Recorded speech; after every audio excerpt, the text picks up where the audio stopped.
Hello friends. Welcome to the Ben 10 What Ifs. How are you all? So we are back with an interesting movie on what if Ben 10 discovered the mythical Serpent Omnitrix and got Harem of Nyancy Chan, Kai and Charmcaster. Also be sure to subscribe and like this video. Now let's begin. Chapter 1. The Discovery. The machete sliced through the den. Say Yucatan undergrowth with practiced precision, each swing calculated to conserve energy in the sweltering Mexican heat. Benjamin Kirby Tennyson had long since abandoned his jacket, the green and blah CK fabric now tied around his waist as sweat darkened the back of his fitted black t-shirt. 5 years had transformed the lanky teenager into a man with broad shoulders and the lean muscle of someone who regularly faced combat. The jagged scar across his right forearm, courtesy of a crabdozer on Galvan Prime, caught the dappled sunlight filtering through the canopy. "You know," Ben called over his shoulder, "when you invited me on an archaeological expedition, I pictured more Indiana Jones and less groundskeeper." 20 feet behind him, Kai Green consulted a holographic map projected from a sleek wristband. The blue light cast ethereal patterns across her copper skin as she adjusted parameters with quick, deliberate movements. Her dark hair was pulled back in a practical braid, though rant strands had escaped in the humidity to frame her face. "If you wanted glamour, you should have stayed home doing talk shows," she replied without looking up. "The temple should be just ahead, but these readings are unusual." Ben paused, wiping sweat from his brow with his forearm. "Unusual how? Regular unusual or, we're about to get attacked by alien monkeys unusual?" "Because I've had enough of the second kind." That earned him a fleeting smile before Kai's professional demeanor reasserted itself. Energy signatures inconsistent with 9th century Mayan architecture. Similar patterns to what we found at Teotihuacan last year, but with significant deviations in the quantum harmonics. "So definitely the alien monkey kind," Ben muttered, resuming his assault on the vegetation. The Omnitrix on his wrist, redesigned by Azimuth 3 years prior, gleamed in the filtered sunlight. The sleeker model had expanded capabilities but maintained the iconic black and green color scheme. Ben had grown more judicious with its use over time, relying increasingly on his own abilities. Experience had taught him that transformations often drew unwanted attention. 5 more minutes of cutting brought them to a small clearing dominated by a partially collapsed stone structure. Vines and tree roots embraced the ancient stonework like possessive lovers, nature reclaiming what humans had abandoned centuries before. Unlike the grand pyramids that attracted tourists, this temple had remained hidden, mentioned only in obscure codices Kai had spent months translating. "This is it?" Ben asked, surveying the unimpressive ruins with visible disappointment. Kai brushed past him, her eyes alight with the fervor that had always characterized her pursuit of knowledge. "Don't let appearances deceive you. The most significant discoveries rarely announce themselves with grandeur." She approached the structure with reverence, removing specialized equipment from her backpack with practiced efficiency. Ben watched her work, admiring the focused intensity that had first drawn him to her years ago. Their relationship had evolved from teenage awkwardness to professional respect, though the unrealistic tension had never fully dissipated. "Need help?" he offered, keeping a respectful distance. "Actually, yes." She gestured toward the dense undergrowth surrounding the temple's entrance. "Clea, that area while I set up the scanning equipment." "And Ben." Her tone softened momentarily. "Thank you for coming. Having someone I trust watching my back means more than you know."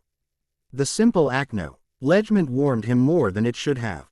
"That's what friends do," he replied, emphasizing the last word slightly. As Ben cleared debris from the temple entrance, Kai methodically deployed a network of sensors around the perimeter. The unspoken history between them hung in the humid air. 3 years ago, they had briefly rekindled their relationship during the Chronosepian crisis, only for professional opportunities to pull them in different directions once more. Now they maintained a careful friendship, each pretending the attraction had faded with time. "So how's Grandpa Max?" Kai asked, breaking the comfortable silence. Ben smiled, thinking of his grandfather. "Semi-retired, which for him means only working 60 hours a week instead of 90. He's training new plumber recruits. And pretending he doesn't miss field work. And Kevin, engaged, finally. Kevin proposed at her law school graduation. Took him long enough. Kai looked up from her instruments, genuine happiness in her eyes. That's wonderful. They always seemed right for each other, even when they were trying to hide it. Something in her tone made Ben wonder if she was thinking about them. What might have been if circumstances had been different? He dismissed the thought, focusing instead on clearing the last of the vines from the stone doorway. The temple entrance revealed itself gradually, a narrow opening flanked by weathered carvings of serpentine figures. Not the traditional feathered serpent of Kukulkan that dominated Mayan iconography, but something different, more sinuous, with details that struck Ben as oddly familiar. Kai, these carvings, I know. She joined him at the entrance, running her fingers lightly over the stone. They're why we're here. These serpents appear across multiple ancient cultures with remarkable consistency. Egypt, Mesopotamia, India, China, and here in Mesoamerica, all depicting serpent beings with specific anatomical features that don't match any known Earth species. Ben studied the carvings more carefully. You think they're aliens? I think ancient humans encountered something they couldn't explain and incorporated it into their mythology. She activated her headlamp as darkness yawned beyond the entrance. The question is, what were they encountering, and why is it connected to the energy signatures I've been tracking? Ben tapped the Omnitrix instinctively. Only one way to find out. They entered the temple together, stepping from the humid jungle heat into cool, musty darkness. Their headlamps created twin beams that danced across walls covered in elaborate carvings. Unlike the weathered exterior, the interior artwork remained remarkably preserved, protected from the elements for centuries. Kai moved with cautious reverence, photographing each panel with specialized equipment while Ben maintained vigilant awareness of their surroundings. Years of experience had taught him that undisturbed ancient temples rarely stayed peaceful for long. These glyphs describe visitors from the sky, Kai translated, excitement bleeding through her professional demeanor. Serpent gods who bestowed knowledge and then departed, promising to return when humanity was ready. She moved to another panel, her breath catching. Ben, look at this. Her light illuminated a circular carving that made Ben's heart skip.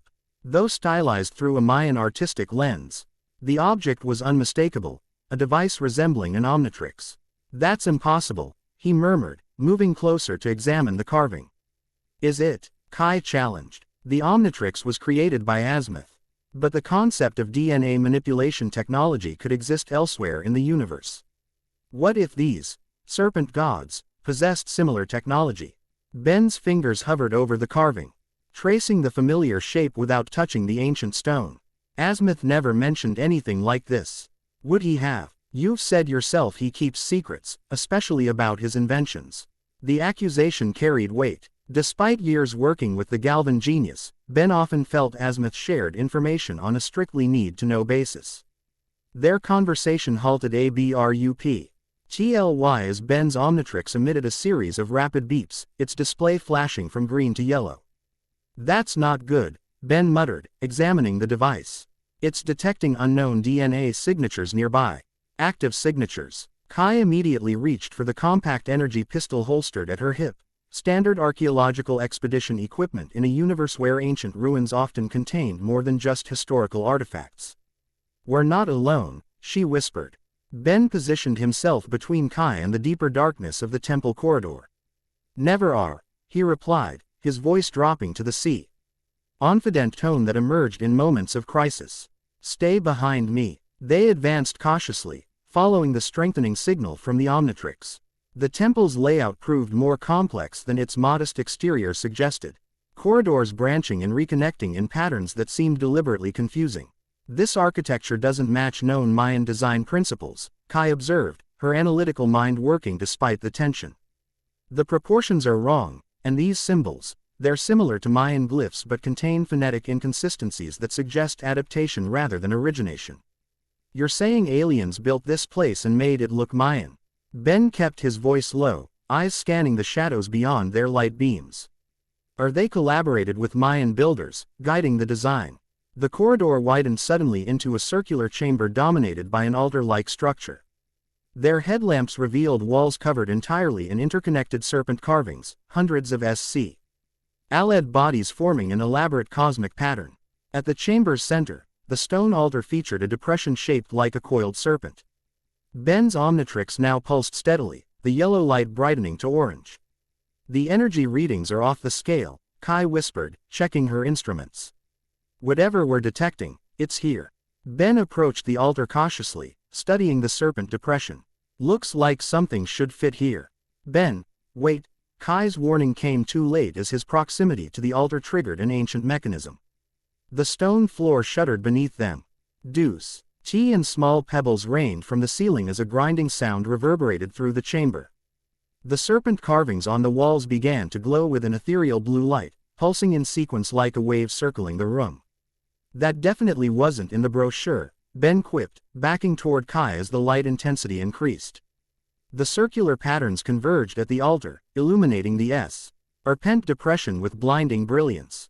When the light faded, a small object rested in the previously empty recess.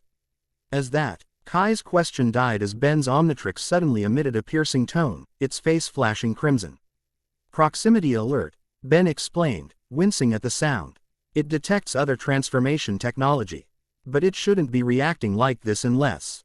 The chamber shuddered again, more violently this time. Cracks appeared in the ancient stonework as dust filled the air. "We need to leave," Kai urged, gripping Ben's arm. "The structure is becoming unstable." Ben's focus remained on the object in the altar. Similar to an Omnitrix in basic design, it featured scaled patterns reminiscent of serpent skin instead of the smooth finish of Galvan technology. Its color scheme shifted between iridescent greens and blacks that seemed to move like liquid. "I can't leave that behind," he decided, reaching for the device despite his Omnitrix's increasingly frantic warnings. The moment his fingers touched the serpent device, twin events occurred simultaneously. A portion of the chamber ceiling collapsed, and 4 stone guardians emerged from recesses in the walls. Humanoid figures moved with unnatural fluidity, their bodies composed of the same stone as the temple itself but animated by unknown technology. "Ben!" Kai shouted as rubble crashed between them, briefly cutting off his view of her. "I'm fine," he called back, diving behind the altar as one of the stone guardians lunged toward him. "Stay back." He activated the Omnitrix with practiced ease, cycling through available transformations before selecting one suitable for the enclosed space. "Humungosaur should handle these guys without bringing the whole place down on us." The familiar green light enveloped him. But instead of the expected transformation, Ben felt a searing pain shoot up his arm. The Omnitrix display flickered rapidly between colors before settling on an error pattern he'd never seen. "What the?" His transformation faltered, leaving him human and vulnerable as 2 stone guardians converged on his position. Kai's energy pistol fired from across the chamber, the blue bolts striking one guardian with minimal effect. "They're resistant to standard energy weapons," she shouted, diving behind a fallen column as the 3rd guardian hurled a stone projectile toward her. Ben clutched his malfunctioning Omnitrix, cycling desperately through restart protocols Azimuth had taught him. Nothing worked. The device remained in error mode, useless when he needed it most. Tone fist crashed into the altar inches from Ben's head, sending fragments flying. He rolled away, his combat training taking over as he assessed the situation with methodical clarity despite the chaos. 4 guardians, impervious to energy weapons, unstable structure, Kai trapped on the opposite side of the chamber, Omnitrix malfunctioning, and in his hand, the serpent device from the altar. Decision crystallized with sudden clarity. Ben's greatest strength had never been the Omnitrix itself, but his adaptability, his willingness to take calculated risks when necessary. "Kai," he shouted over the rumbling of falling stone. "I'm going to try something. Be ready to run." Without waiting for her response, Ben examined the serpent device. Unlike the Omnitrix, it had no obvious interface or activation mechanism. Its scaled surface felt alive somehow, warm and pulsing against his palm. A guardian's stone arm crashed down, forcing Ben to roll again. As he moved, his blood, from a cut on his cheek he hadn't noticed receiving, smeared across the serpent device's surface. The effect was immediate. The scales rippled like disturbed water, parting to reveal an organic mechanism beneath. The device surged upward, attaching itself to Ben's left wrist, opposite his malfunctioning Omnitrix. Searing pain shot through Ben's nervous system as the device synchronized with his body. Unlike the clinical precision of Azimuth's technology, this felt primal, organic, almost predatory as it established connection. The pain faded into a strange harmony as both devices on his wrists pulsed in alternating rhythm.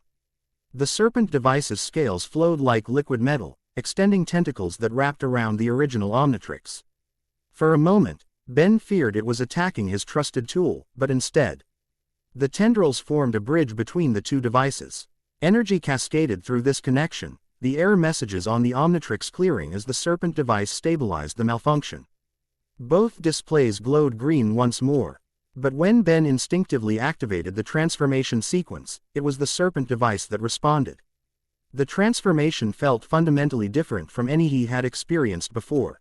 Rather than the instant molecular reconfiguration of Azimuth's technology, this was fluid, almost sensual as his DNA unraveled and rewove itself with the new pattern. His consciousness expanded rather than transferred, merging with something ancient and aware.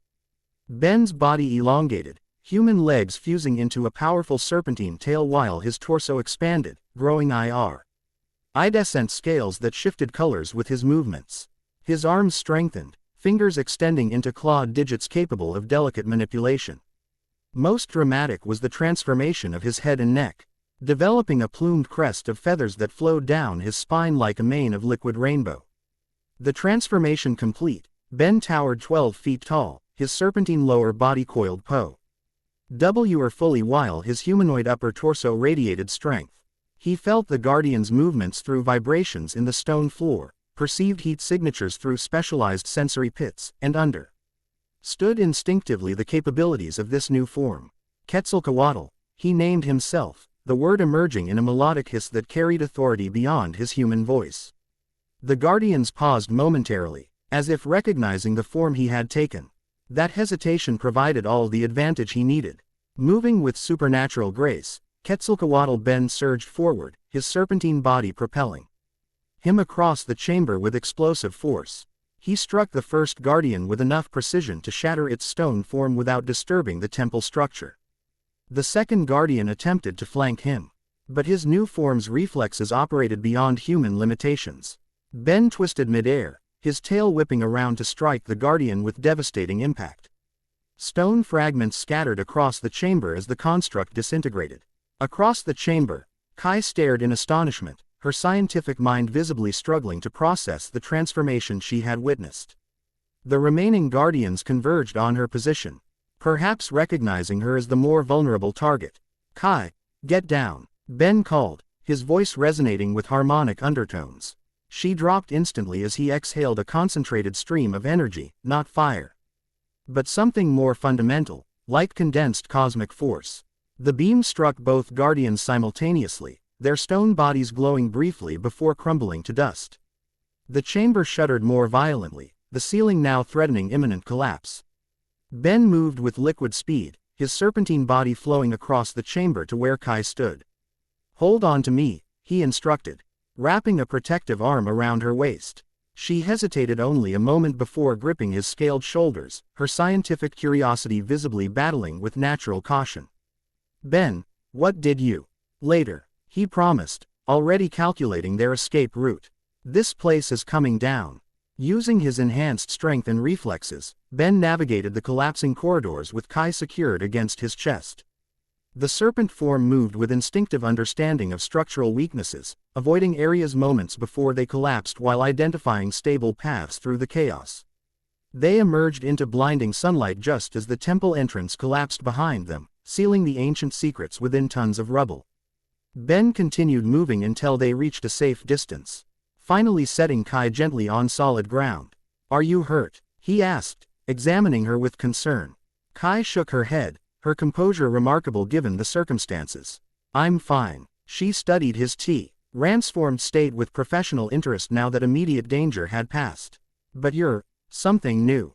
Ben examined his scaled hands, the iridescent patterns shifting with his movements. The form felt natural, comfortable in ways his other transformations sometimes didn't. He could sense the DNA integrating with his consciousness rather than temporarily replacing it. "It's called Quetzalcoatl," he explained, somehow knowing the name with certainty. But not just the Mayan deity, it's the actual species they encountered. An ancient race of cosmic serpents with manipulation of fundamental forces. How do you know that? Kai asked, her scientist skepticism returning. Ben touched the serpent device on his wrist, now seamlessly integrated with his original Omnitrix. It's sharing information directly, not like Azimuth's database, more like memories. Concentration brought human form flooding back, the transformation reversing with the same fluid grace until Ben stood before Kai, wholly himself again. Both devices remained on his wrists, no longer connected by physical tendrils but clearly synchronized. What happened to your Omnitrix? Kai asked, examining the modified arrangement with concern. It malfunctioned when I approached the altar. This new device, he raised his left wrist, displaying the serpent-scaled tech, corrected the malfunction somehow. They're working in tandem now. Kai's expression shifted from scientific curiosity to concern. Ben, we need to contact Azimuth. Unknown transformation technology attaching itself to you can't be safe. Probably not, he agreed, yet felt strangely reluctant to remove the serpent device. But it saved our lives in there. The jungle around them suddenly seemed too quiet, the natural sounds of birds and insects conspicuously absent. Ben's years of experience triggered immediate alertness. We're being watched, he murmured, positioning himself slightly in front of Kai while scanning their surroundings. Plumbers, she whispered, hand moving subtly toward her holstered weapon. Doubtful. Grandpa Max would have announced himself. Ben tapped the original Omnitrix, relieved when it responded nor. Mali to bring up communication functions. Calling for extraction. Someone definitely noticed what just happened. Before he could activate the emergency signal, a shimmer in the air 20 feet ahead solidified into a humanoid figure. Tall and elegantly proportioned with features suggesting both reptilian and mammalian ancestry, the being wore form-fitting attire that seemed to shift colors like the scales of Ben's transformation. Benjamin Tennyson, the figure greeted, their voice melodious and ungendered. The serpent Omnitrix has chosen wisely.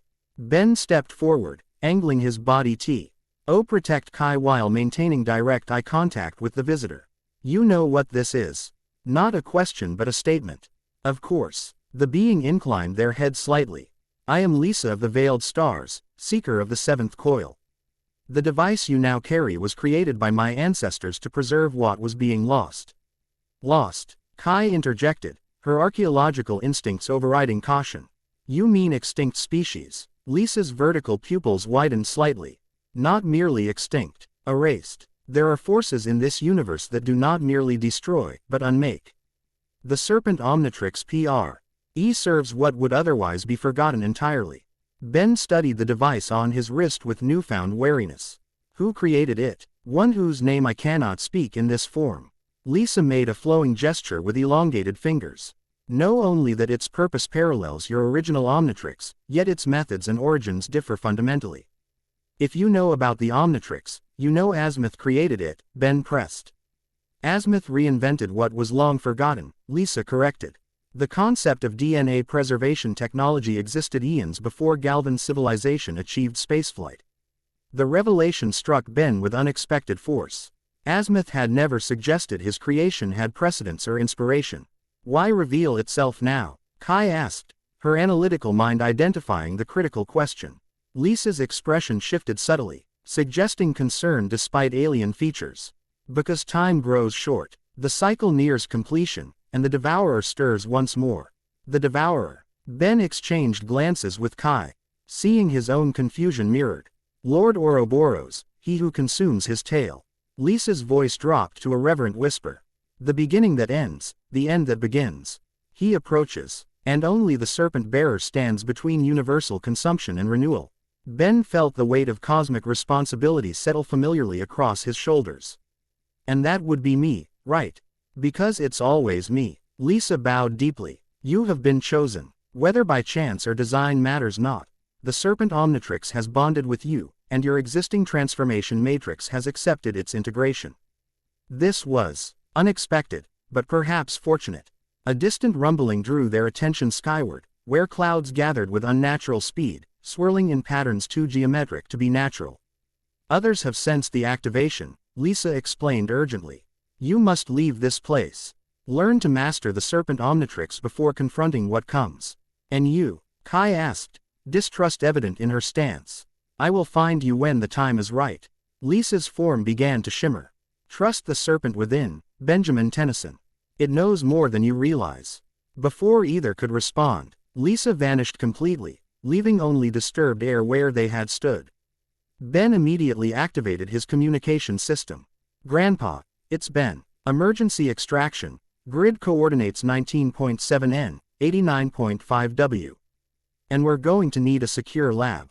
Something big just happened. While waiting for confirmation, he turned to find Kai already documenting the temple ruins with her equipment, PR. Professional focus reasserted despite the extraordinary events. You're still taking samples? He asked incredulously. Kai didn't look up from her scanner. This may be our only chance before the site is quarantined.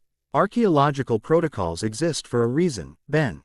Her dedication to scientific principles despite cosmic revelations struck him as quintessentially Kai.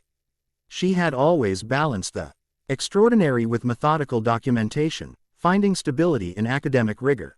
What do you make of what Lisa said? He asked, joining her survey while maintaining perimeter awareness. Kai paused thoughtfully. Cross-cultural serpent mythology frequently involves cycles of destruction and renewal. The Ouroboros, a serpent eating its own tail, appears in Egyptian, Norse, and Greek traditions, ways symbolizing eternity and cyclical time. She glanced at the device on Ben's wrist. If these beings visited Earth throughout history, it would explain the consistency of these symbols across isolated civilizations.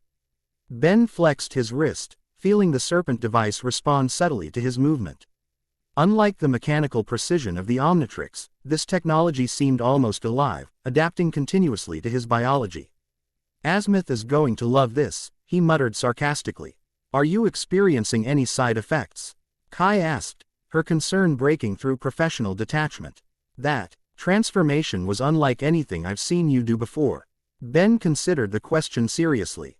It felt different, more integrated. Usually, my consciousness operates the alien form like a vehicle.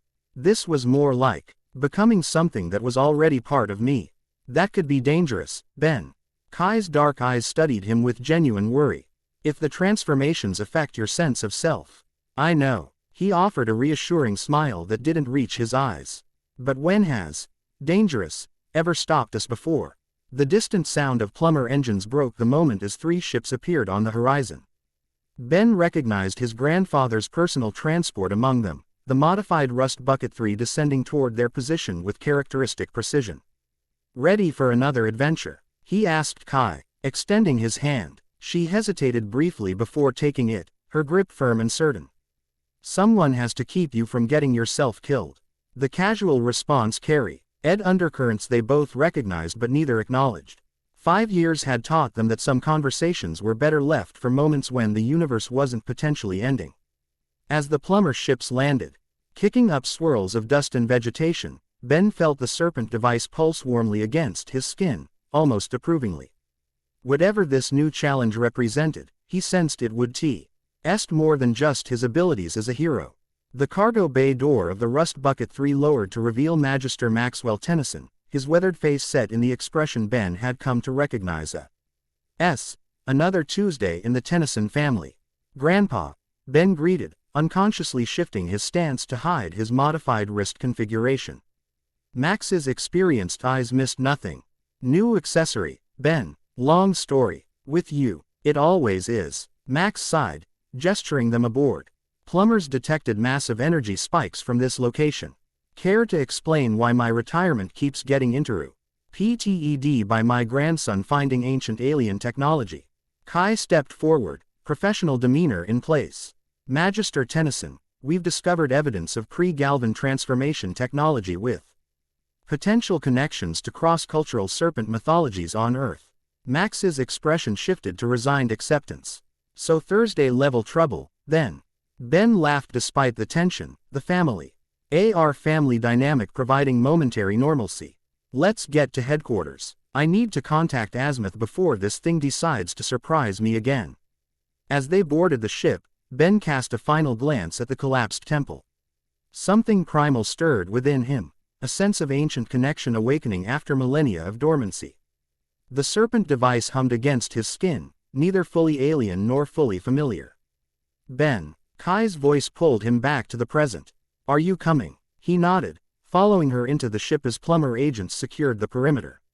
Whatever this new chapter held, he would face it as he had every challenge before, head on, with allies at his side and determination in his heart. The Rust Bucket 3 lifted off, leaving the jungle to reclaim its secrets once more. As they ascended into the clear Mexican sky, Ben noticed storm clouds gathering on the distant horizon, unnatural in their formation and timing. Change was coming. He could feel it in his blood. Air serpent DNA now flowed alongside his own. The universe had plans for Ben Tennyson. Again. Chapter 1 End Chapter 2, Feline Complications. Raindrops pelted the reinforced windows of Plumber headquarters, their rhythmic percussion a counterpoint to the tension inside the medical bay. 3 days had passed since Mexico, and the serpent device remained firmly attached to Ben's wrist, defying all conventional removal attempts. Remarkable, muttered Drive, Blankenship, the plumber's chief xenobiologist, as holographic readouts cast ghostly patterns across his gaunt features. Thin fingers manipulated the display with practiced precision, zooming in on cellular-level interactions between Ben's DNA and the device. It's not merely attached, it's integrated with your biological systems on a fundamental level. Ben sat shirtless on the examination table, goosebumps rising on his skin despite the room's regulated temperature. The serpent device gleamed under the sterile lighting, its scaled S. Her face shifting subtly with each heartbeat. Can you remove it or not? Max Tennyson's voice carried the weight of decades of command. He stood with arms crossed, worry lines deepening around his eyes. Removal without understanding the integration would be. Dr. Blankenship searched for an appropriate word, unadvisable. The neural connections alone are unlike anything I've encountered. Ben flexed his wrist, watching as the device's scales rippled in response. It doesn't feel threatening, he offered, earning a sharp look from his grandfather. The fact that it doesn't feel threatening could be part of its design. Max countered. Azimuth should be here within 24 hours. Until then, you're grounded. Grounded. Ben straightened, indignation flashing across his features. I'm 21, Grandpa. You can't ground me. Max's expression softened marginally. Not as your grandfather, as your commanding officer. No missions, no transformations. We don't know what this thing is capable of. The argument died on Ben's lips as the serpent device pulsed with sudden warmth. Its surface rippled, scales parting to reveal an organic display unlike the mechanical interface of the original Omnitrix. Symbols scrolled across its surface, not Galvan script, but something more fluid and ancient. It's responding to your emotional state, Drive. Blankenship observed, Fascina, Cheon overriding caution as he leaned closer. Fascinating. Ben studied the unfamiliar symbols with growing unease. Unlike his original Omnitrix, which operated as a tool, this device seemed to possess awareness, perhaps even intention. The warmth against his skin felt almost reassuring, as if the device sensed his discomfort and sought to alleviate it. I'm calling Kai, he decided, reaching for his jacket. She was translating similar symbols from the temple. She's already on her way back from Mexico with the samples she collected, Max informed him. ETA 3 hours. Ben nodded, relieved. Kai's analytical approach might provide insights the plumber's technology couldn't. And Kevin, still off-world, helping with the Petropia reconstruction. Communications are spotty at best. The realization that his most trusted allies were unavailable settled uneasily in Ben's stomach. He'd faced countless threats over the years, but always with his team nearby. This challenge felt different, more personal somehow, as if the serpent device had chosen him specifically rather than by chance. I need some air, Ben announced, sliding off the examination table and pulling on his shirt. The black material settled over his toned frame, the years of combat having sculpted the lanky teenager into a formidable man. Ben, Max began, concern evident. Just the roof, Grandpa. I promise not to leave the building. Ben softened his tone, recognizing the genuine worry behind his grandfather's authoritarian stance. I just need to clear my head. After a moment's hesitation, Max nodded. 1 hour. Then we continue tests. Ben exited the medical bay, the pneumatic door hissing closed behind him. The plumber headquarters hummed with activity, agents of various species moving purposefully through the corridors. Many nodded respectfully as he passed. The hero of the universe had earned his reputation 100 times over. Rather than taking the elevator, Ben opted for the maintenance stairs, needing the physical exertion to process his thoughts. The serpent device continued its gentle pulsing against his wrist, a constant reminder of the unknown journey ahead. The roofed-up access door opened onto a rain-washed expanse of reinforced concrete. Despite the downpour, Ben stepped out, welcoming the sensation of cool droplets against his skin. Bellwood sprawled before him, city lights blurred by the storm, unknowing of the cosmic drama unfolding within their midst. Dramatic as ever, Tennyson. The voice came from behind him, feminine and tinged with playful mockery. Ben spun, instinctively raising the Omnitrix before recognizing the figure perched casually atop an air conditioning unit. Nyancy-chan. Disbelief colored his voice. The woman who slid gracefully to the rooftop bore little resemblance to the cartoonish villain he'd encountered years ago. Gone were the exaggerated cat ear headband and garish makeup. In their place stood a lithe figure in practical black tactical wear. Her purple-tinged hair cropped short against her skull. Only her eyes remained unchanged, amber irises with vertical pupils that caught the limited light with feline precision. "Miss me," she purred, the playfulness undercut by watchful tension. Ben maintained distance, experience having taught him caution. "What are you doing here? This is a secure facility." Nyancy stretched languorously, the movement deliberately reminiscent of her feline affiliations. "Security's relative when you can communicate with every stray cat in the building. Did you know you have a serious rodent problem in the East Wing? Your security chief's been feeding them." "You're not answering my question." "No, I'm not." She cocked her head, studying him with unnerving intensity. "Interesting accessory you're sporting. New fashion statement or something more evolutionary." Ben instinctively covered the serpent device with his right hand. "How do you know about this?" Nyancy's smile, revealed teeth filed to subtle points. Not the exaggerated fangs of her younger years, but a more refined adaptation. "Everyone knows, Tennyson. Or everyone who matters. The energy surge in Mexico Lee. Tee up every paranormal detection system from here to the null void." Rain plastered Ben's hair to his forehead as he processed this information. If Nyancy knew, others would too, possibly less friendly others. "Why are you here?" he asked again, more forcefully. Something shifted in her demeanor, the playful facade receding to reveal genuine concern. "Because someone's hunting people like me, and word on the street says it has something to do with your new jewelry." "People like you." Nyancy gestured to herself. "Evolutionary outliers. Humans with non-human genetic markers. The kind that typically manifest as animal characteristics." Ben studied her more carefully, noting the subtle changes 5 years had wrought. Beyond the obvious physical modifications, she carried herself differently, more predator than prankster. "Your powers evolved," he realized aloud. Matured would be the better term. Nyancy flexed her fingers, revealing retractable claws that extended from her nail beds. "I don't just control cats anymore. I've become what I admired.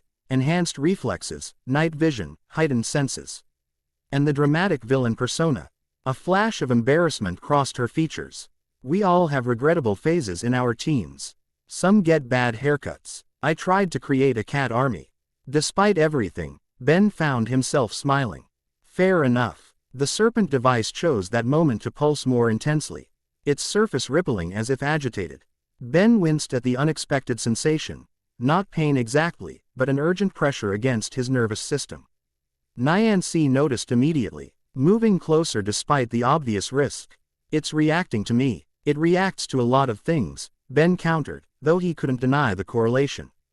"You said someone's hunting people with animal traits." "Who?" Nyancy hesitated, calculation evident in her expression. Trust came neither easily nor naturally to her, yet circumstances had driven her to seek an unlikely ally. "Dr. Ashura Viper," she finally revealed, the name carrying weight beyond the words themselves. "Brilliant geneticist, ethically flexible researcher, and my former employer." Until she started dissecting her test subjects. Former employer. Ben's eyebrows rose. "You were working for a mad scientist. Reformed villain, remember?" Job options are limited. Nyancy shrugged with forced nonchalance. She hired me to track others with genetic anomalies, said it was for a census of evolutionary outliers. Then people started disappearing. The rain intensified, thunder rumbling across the darkened sky. Neither moved to seek shelter, the gravity of the conversation outweighing physical discomfort. Why come to me? Ben asked. Because 3 days ago, Viper's entire operation went into overdrive. Every available resource redirected to one objective, finding what she called the Serpent Key. Nyancy's gaze fixed meaningfully on Ben's wrist. And suddenly, the great Ben Tennyson returns from Mexico with a mysterious new device. Ben absorbed this information, connecting threads. You think she wants this? I think she'd carve it out of your arm if necessary. The blunt assessment matched Ben's own intuition. The Serpent device carried significance beyond its apparent function, significance others had dedicated resources to obtain. Before he could respond, the rooftop access door burst open. 3P. Lumber agents emerged with weapons drawn, Max Tennyson following close behind. Step away from him, Chan, Max ordered, his plumber sidearm aimed with the steady precision of experience. Nyancy tensed but made no move to flee, her posture shifting subtly to one of submission rather than aggression. Magister Tennyson, punctual as always. Grandpa. Wait, Ben moved between them, hands raised placatingly. She came with information. About this. He raised his wrist, displaying the Serpent device. Max's expression remained hard. Nyancy Chan has 16 outstanding warrants across 3 systems. 15. She corrected with a hint of pride. The Tetraman one expired last month. Not helping, Ben muttered before addressing his grandfather. She says someone named Drive, Ashura Viper, is hunting people with animal-based genetic markers. And now they're after this device. Max's aim didn't waver, but recognition flickered across his weathered features. Ashura Viper, you're certain? Nyancy nodded, suddenly serious. She's gone full megalomaniac. Something about evolutionary perfection through targeted synthesis. The name clearly meant something to Max, who finally lowered his weapon with obvious reluctance. Inside. Both of you. This conversation requires containment. 20 minutes later, they assembled in a secure briefing room. Nyancy perched uncomfortably on a street. Andard issue chair while holographic displays illuminated the center of the conference table. Her eyes darted occasionally toward the reinforced door, where 2 plumber agents stood guard. Dr. Ashura Viper, Max began. Activating a personnel file, a holographic image appeared, a woman in her late 40s with sharp features and calculating eyes. Her dark hair was pulled back severely, accentuating high cheekbones and an aquiline nose. Former plumber scientific consultant specializing in xenobiology and genetic manipulation. Brilliant. Ruthless. Dismissed from service 15 years ago for ethical violations involving unauthorized experimentation. What kind of experiments? Ben asked, studying the image with growing unease. Cross-species genetic hybridization. She believed human DNA could be perfected by incorporating traits from other species. The plumbers shut her down when test subjects began showing unstable mutations. Nyancy leaned forward, tail twitching with agitation. She's continued her work underground. I thought she was legitimate, offering community and protection to people like me. By the time I realized what she was really doing, you ran. Ben finished for her. I tried to free others first, she corrected, a flash of defiance in her amber eyes. Not everyone made it out. The admission carried weight, evidence of character growth beyond the cartoonish villain Ben remembered. Whatever Nyancy Chan had become in the intervening years, she was no longer driven solely by self-interest. Max manipulated the holographic display, bringing up a map dotted with markers. These are locations of reported disappearances matching the profile you described, individuals with unusual genetic characteristics, often manifesting as animal traits. There are dozens, Ben observed. Concern mounting. 43 confirmed cases over the past 8 months, Max confirmed. We suspected trafficking, possibly for gladiatorial combat rings in the null void. But if Viper's involved, they're test subjects, Nyancy finished grimly. And now she's after that. She nodded toward the Serpent device. Whatever it is. Ben studied the device thoughtfully. It contains DNA samples. Like the Omnitrix, but specifically of serpent-like species from across the universe. Some extinct, others, erased somehow. That's what she wants, Nyancy said with sudden certainty. Vipers obsessed with evolutionary perfection. A device containing the genetic material of advanced serpentine species would be irresistible. Which is exactly why we're waiting for Azimuth, Max stated firmly. If this device is even remotely similar to the Omnitrix, tampering could have catastrophic consequences. The serpent device pulsed suddenly, its surface rippling with agitation. Ben felt a peculiar sensation, not communication exactly, but an emotional impression of urgency. I don't think we have time to wait, he said slowly. This thing, it's been trying to tell me something since Mexico. I think whatever Viper's planning is happening now. Max's expression darkened with concern. Ben, we've been through this before. Unknown alien technology. I know the risks, Ben interrupted. Uncharacteristically firm. But I also know when to trust my instincts. And right now, they're screaming that sitting here is a mistake. Before Max could respond, the building's alarm system activated. Red emergency lighting flooding the room as a computerized voice announced. Security breach, level 3. Unknown energy signature detected in research wing. All personnel implement containment protocol 7. Max accessed his communicator immediately. Tennyson here. Report. Sir, came a frantic voice, the genetics lab is under attack.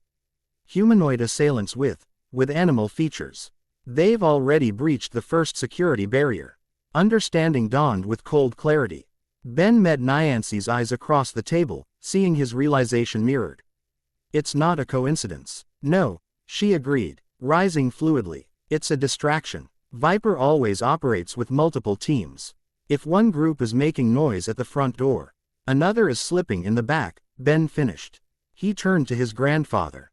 I need to transform. Now. Max hesitated only briefly before nodding.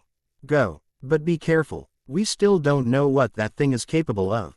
That makes 2 of us. Ben activated the original Omnitrix, relieved when it responded normally. The familiar green interface displayed his alien roster, and he selected with practiced precision.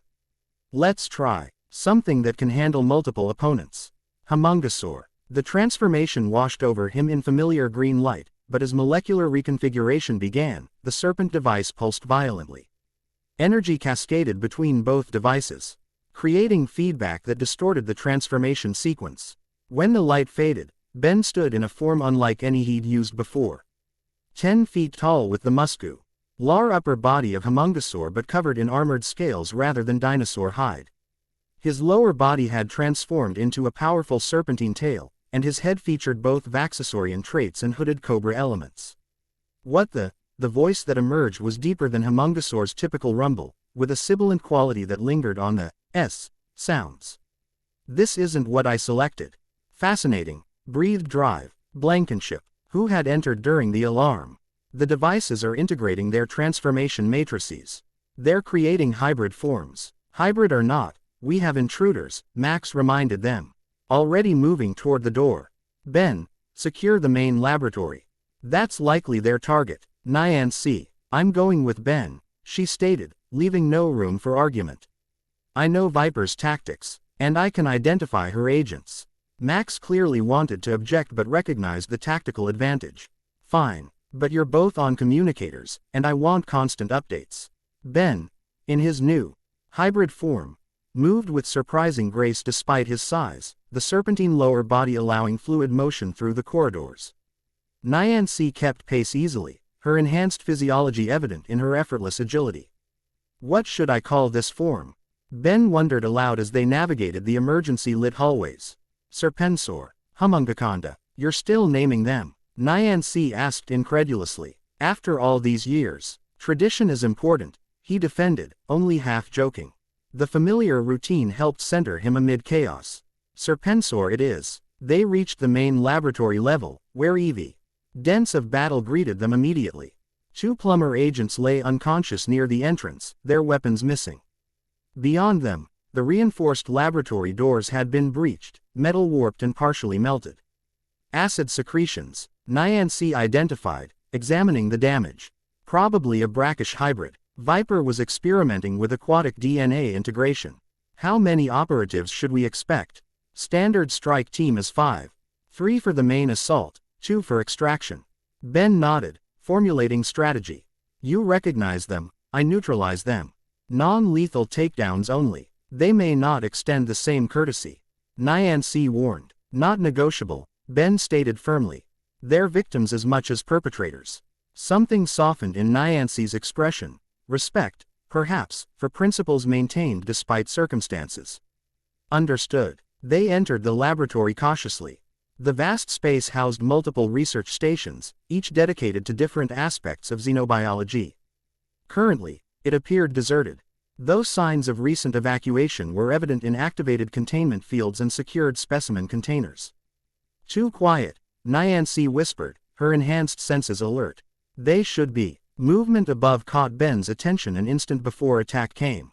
3 figures dropped from concealment in the ceiling infrastructure, their bodies twisted into hybrid forms that barely resembled their human origins. The first attacker landed with feline grace, his body covered in striped fur reminiscent of a tiger, complete with extended claws and fangs. The second moved with reptilian fluidity, scales covering most of her visible skin while a forked tongue flicked out to taste the air. The third was most disturbing, humanoid but with insectoid characteristics, including compound eyes and chitinous plates protecting vital areas. Targets acquired. The insectoid one chittered, mandibles clicking with each syllable. Primary objective located. Ben realized with sudden clarity that they meant him, or more specifically, the device on his wrist. Not happening, he growled, his new form's muscles tensing for combat. Last chance to surrender peacefully. The tiger hybrid laughed, the sound disturbingly human from his bestial maw. Peace was never an option, Tennyson. They attacked in coordinated formation, clearly trained to work as a unit. The tiger hybrid engaged directly, while the reptilian woman circled to flank. The insectoid operative maintained distance, producing what appeared to be a specialized weapon from a harness across his thorax. Ben met the tiger's charge head-on, using his serpentine lower body to anchor himself while meeting strength with strength. The hybrid was powerful but lacked technique, relying on animal ferocity rather than trained combat skills. Nyancy, the insect, Ben called, grappling with the tiger hybrid while keeping aware of the reptilian circler. Nyancy moved with practiced efficiency, using the laboratory equipment as cover while closing distance on the ranged attacker. The insectoid fired, not conventional energy weapons, but organic projectiles that sizzled with chemical compounds where they struck surfaces. Paralytic toxins, Nyancy warned, narrowly avoiding a spray of the substance. Don't let it touch your skin. Ben twisted, using his opponent's momentum to hurl the tiger hybrid toward the insectoid, disrupting its aim. The reptilian woman seized the opportunity to strike, leaping onto Ben's back and sinking fangs into his scaled shoulder. Pain flared briefly before the serpentine DNA and his current form neutralized the venom. Ben reached back, grasping his attacker and flinging her across the laboratory. She twisted midair, landing on her feet against a wall before springing back into attack position. They're enhanced beyond standard hybridization, Nyancy observed, engaging in close-quarters combat with the insectoid. Despite her smaller stature, she moved with precision. She suggested formal training, not the haphazard fighting style she displayed years ago. Viper's been improving her formulas. The tiger hybrid recovered, circling warily now. The doctor sends her regards, Nyancy. She was most disappointed by your departure. Tell her I was disappointed by the unauthorized dissections, Nyancy spat back, landing a precise strike to the insectoid's thoracic junction that temporarily immobilized it. Ben pressed his advantage against the reptilian hybrid, using his form's strength to restrain rather than injure. Whatever Viper promised you, it's not worth this. The plumbers can help reverse the modifications. Reverse? The woman's laugh held bitter amusement. Why would we want that? We're evolved, Tennyson. The next stage of human potential. Is that what she told you? That this was evolution? Ben tightened his grip carefully, avoiding crushing pressure while preventing escape. It's exploitation. You're being used. Doubt flickered briefly in the woman's eyes before hardening to resolve. Better to be used as a predator than live as prey. Before Ben could respond, a new figure entered the laboratory, a woman in a lab coat, her movements precise and measured. Unlike the hybrid operatives, she appeared entirely human, though something in her calculating gaze suggested otherwise. "Benjamin Tennyson," she greeted, her voice cultured and controlled. "A pleasure to finally meet you properly." "Dr. Viper, I presume," Ben responded, maintaining his hold on the reptilian hybrid. Indeed, she approached without apparent concern for the ongoing combat, confidence bordering on arrogance evident in every step. "I see you've met some of my associates. Fascinating transformative capabilities you're displaying. Not standard Omnitrix protocol, is it?" The Tiger hybrid used Ben's momentary distraction to launch another attack, but Serpensor's reflexes proved superior. Ben deflected the assault with his tail while maintaining his restraining hold on the reptilian operative. "Your associates are attacking a plumber facility," Ben stated flatly. "That's a Class 3 violation of interstellar law. Laws are for those who lack vision," Viper dismissed, her attention fixed on the serpent device visible on Ben's wrist. "That, however, represents something beyond legal considerations. Evolutionary potential in its purest form." Nyancy had successfully incapacitated the insectoid operative and now moved to flank Viper, her posture tense with barely contained hostility. "You're not getting it, Ashura. Not today, not ever." Something like regret crossed the scientist's features as she regarded Nyancy. "My dear, you were my most promising subject. Such potential, squandered on misplaced moral qualms." "You mean my objection to vivisection?" Nyancy's voice dripped sarcasm. "How unreasonable of me." Viper sighed with theatrical disappointment. "Progress requires sacrifice, something your friend understands quite well." Her gaze shifted back to Ben. "How many civilizations have fallen so that Ben Tennyson could save the day? How many lives disrupted by your heroics?" "That's different," Ben growled, though his words struck uncomfortably close to doubts he occasionally harbored in quiet moments. "Is it?" Viper raised an eyebrow. "We both seek to elevate humanity, Mr. Tennyson. The only difference is methodology." The serpent device pulsed against Ben's wrist, waves of warmth radiating up his arm. Unlike the controlled interface of the Omnitrix, this felt emotional somehow, almost like indignation. "Enough talk," Ben decided, his patience exhausted. "Your associates need medical attention, and you need a cell." Viper's smile held genuine amusement. "Perhaps another time. We've accomplished our primary objective." Realization struck too late. This confrontation, Viper's appearance, the frontal assault, had been misdirection. Ben activated his communicator instantly.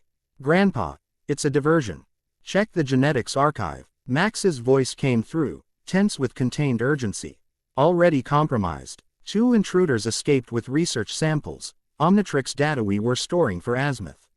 Viper's smile widened. "As I said, primary objective accomplished. Though acquisition of your new accessory would have been a delightful bonus." Fury surged through Ben, his massive form tensing for action. The serpent device responded to his emotional state, scales rippling as energy built beneath the surface. "Ben, don't," Nyancy warned, recognizing the escalation. That's what she wants, to see the device's capabilities. The rational part of Ben's mind recognized the truth in Nyancy's warning, but the serpent form's instincts urged immediate, decisive action. The conflicting impulses created internal discord that manifested physically, energy crackling along his scales as transformation stability wavered. Viper observed with unabashed scientific fascination. "Remarkable. The integration is more complete than I anticipated. Tell me, do you feel the serpent's influence on your thought patterns? The predatory instincts, the cold calculation beneath mammalian emotion." "You talk too much," Ben growled, fighting for control of his reactions. The hybrid transformation responded differently than his standard forms, the personality bleed more pronounced and difficult to compartmentalize. A common complaint among the intellectually superior, Viper sighed, reaching into her lab coat pocket. "Unfortunately, our time together must conclude." She withdrew a small device and pressed a central button. Immediately, the hybrid operatives convulsed, including those Ben and Nyancy had subdued. Their bodies contorted as secondary mutations triggered, flesh bulging and reforming in grotesque patterns. "What are you doing to them?" Ben demanded, releasing his captive as her body temperature spiked dangerously. "Insurance policy," Viper explained calmly, backing toward the exit. Secondary mutation sequences designed to ensure loyalty are useful distraction in defeat. The hybrid operatives' transformations accelerated, their forms growing larger and less stable with each passing second. Cell structures visibly degraded beneath their skin, creating the horrifying impression of beings literally coming apart at the molecular level. "They'll die," Nyancy realized, horror evident in her voice. "Some will," Viper agreed dispassionately. "Others will emerge stronger. Evolution requires selective pressure." Ben's tactical assessment was immediate and grim. The destabilizing hybrids posed immediate danger to everyone in the facility, not just combatants. Their molecular degradation was releasing energy in potentially explosive patterns. "Nyancy, get Viper," he ordered, already moving toward the nearest hybrid.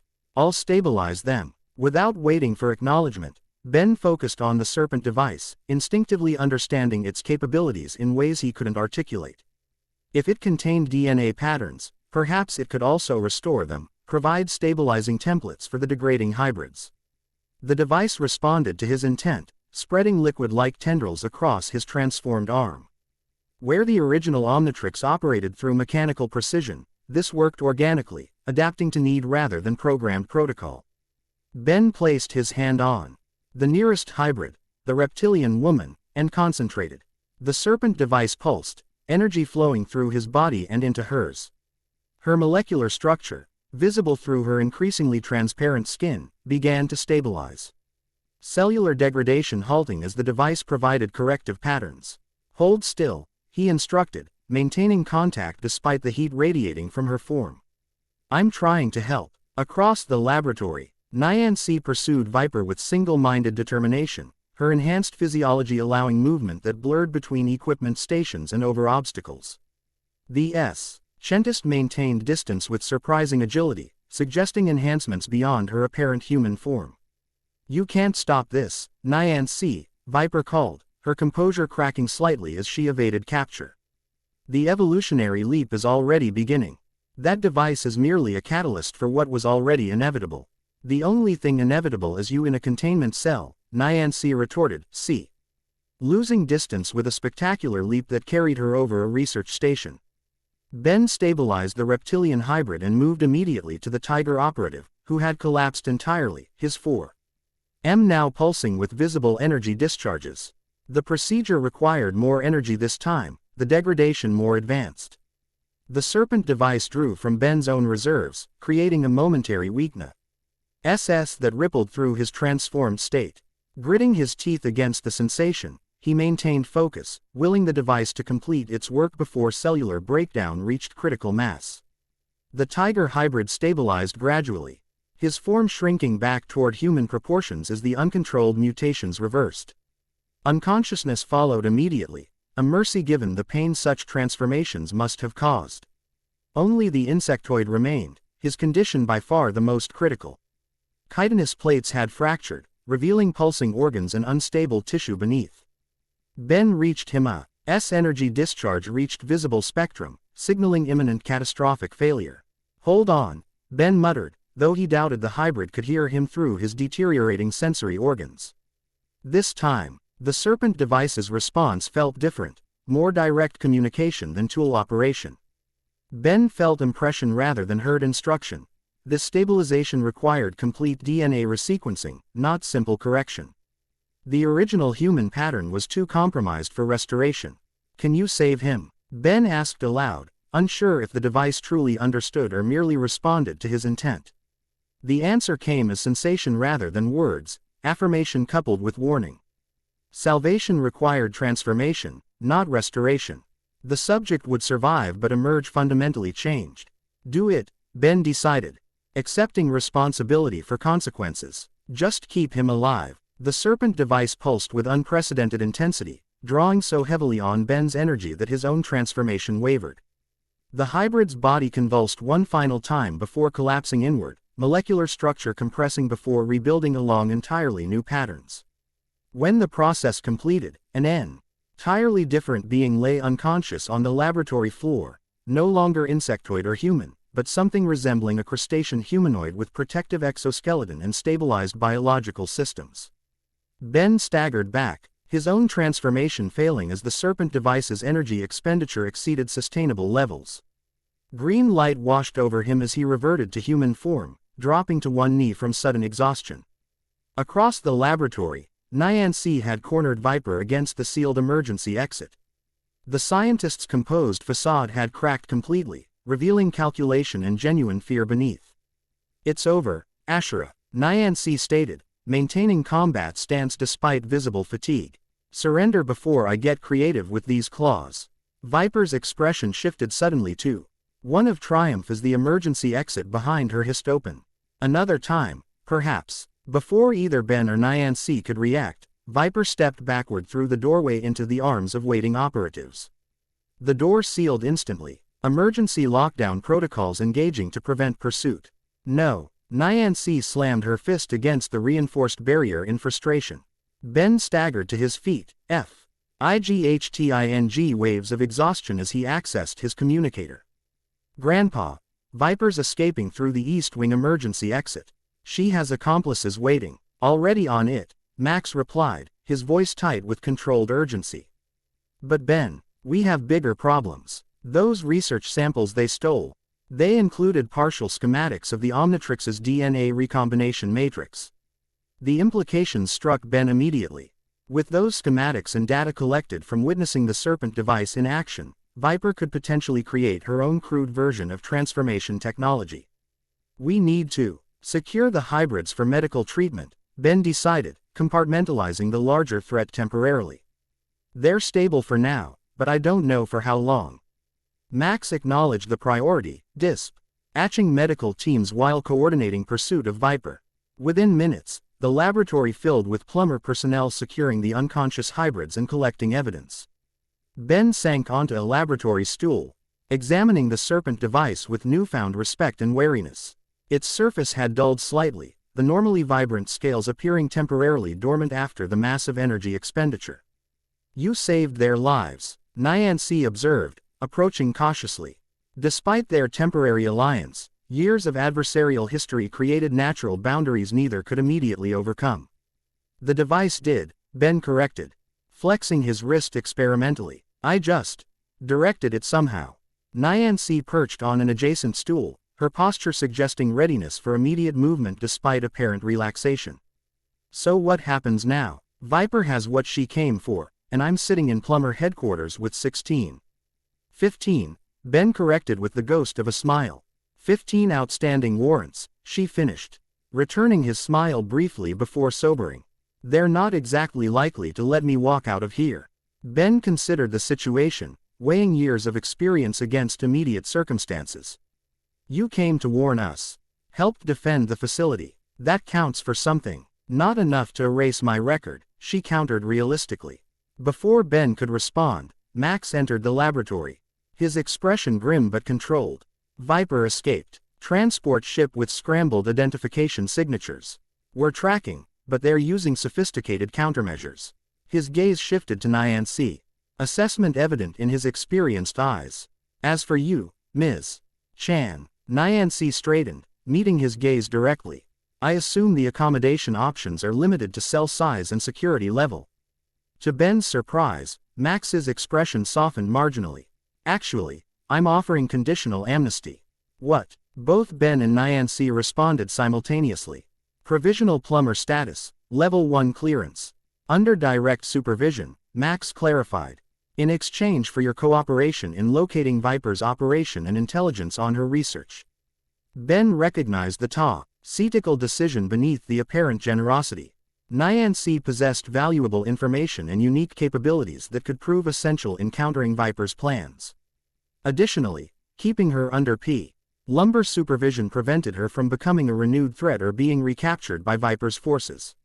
Nyancy's expression suggested similar analysis, her initial shock giving way to cautious consideration. "And after Viper's apprehended, what then?" "Dependent on performance and cooperation," Max answered honestly. "I'm offering opportunity, Ms. Chan, not absolution. What you make of it is entirely your decision." The calculated risk reflected Max's leadership style, pragmatic without abandoning principle. Ben had witnessed similar decisions throughout his grandfather's career, most proving Strategically sound despite occasional ethical complexity. Nyancy's eyes narrowed in thought, her gaze shifting between Max and Ben before settling on the serpent device still visible on Ben's wrist. That thing is important. More important than Viper realizes, isn't it? Ben nodded slowly. I think so. And I think it's connected to why she's targeting people with animal-based genetic modifications. Decision crystallized in Nyancy's expression. Then I accept your terms, Magister Tennyson. Though I maintain my right to unlimited milk in the cafeteria. The small joke, acknowledging her line tendencies while signaling acceptance of serious responsibility, broke the tension momentarily. Even Max's stern expression cracked slightly. I'll have Agent Santiago show you to temporary quarters, Max stated. Gesturing toward a waiting plumber. We'll begin formal debriefing in 2 hours. As Nyancy followed the plumber from the laboratory, she paused briefly beside Ben. This alliance doesn't make us friends, Tennyson. Of course not, he agreed solemnly. Just temporarily aligned against a common enemy while sharing living space, resources, and potentially life-threatening situations. Completely different from friendship. Nyancy rolled her eyes, though a reluctant smile tugged at her lips. You're still insufferable. Part of my charm. After she departed, Max turned his full attention to Ben. How are you feeling? The medical team reported significant energy depletion during your stabilization of the hybrids. Ben flexed his fingers, assessing his condition honestly. Tired, but recovering quickly. The serpent device seems to have its own regenerative capabilities. That's what concerns me. Max studied the device with experienced wariness. Any technology that integrates this thoroughly with biological systems has potential for both miracle and catastrophe. Until azimuth arrives. I know. Caution, limited use, constant monitoring. Ben had heard similar warnings throughout his career as wielder of the Omnitrix. But Grandpa, you didn't see what it did for those hybrids. It didn't just stop their degradation, it rewrote unstable sequences completely. That's beyond anything the Omnitrix was designed to do. Which is precisely why we proceed with extreme caution. Max's tone brooked no argument. Azimuth arrives tomorrow morning. Until then, you're confined to headquarters. And transformation is authorized only in life-threatening emergencies. The restriction chafed, but Ben recognized the wisdom behind it. Unknown technology with the power to rewrite genetic code posed legitimate concerns, regardless of apparent beneficial capabilities. Fine, he conceded, rising from the stool with lingering fatigue. But I want access to everything we have on Viper's research. If she's planning what I think she is, we're going to need more than just Azimuth's opinion. Max nodded agreement. Already arranged. Kai arrived 20 minutes ago and is setting up in the tactical room. She brought the temple samples and translations. The mention of Kai brought unexpected warmth.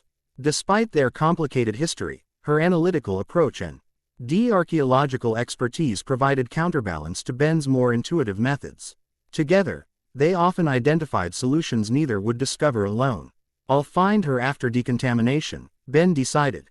Glancing down at his tattered clothing, evidence of the stress his transformation had placed on normal fabric. Max squeezed his shoulder briefly, a rare display of the grandfather beneath the Magister's authority. Be careful, Ben. Whatever this device is, whatever Viper wants with it, I've got a feeling we're only seeing the surface of something much deeper. When is it ever simple? Ben responded with forced lightness, though the weight of responsibility settled familiarly across his shoulders. After Max departed to coordinate the ongoing security response, Ben remained momentarily in the quiet laboratory. The serpent device had begun to regain its lustrous appearance, scales brightening as energy replenished. He studied it thoughtfully, aware of sensations at the edge of perception. Not quite communication but definitely more than mechanical function. What are you really? He murmured, more to himself than the device. To his surprise, it responded, not with words or direct communication, but with a brief series of images that flashed through his mind. Serpentine beings of impossible diversity, stars viewed from unfamiliar angles, civilizations rising and falling in rapid succession. And throughout it all, a circular pattern of consumption and renewal. The Ouroboros, the serpent consuming its tail. Ben shook his head, clearing the disorienting vision. One thing, G became increasingly certain. This was no simple tool like the Omnitrix, but something with intention, perhaps even consciousness. Whether that represented opportunity or threat remained to be determined.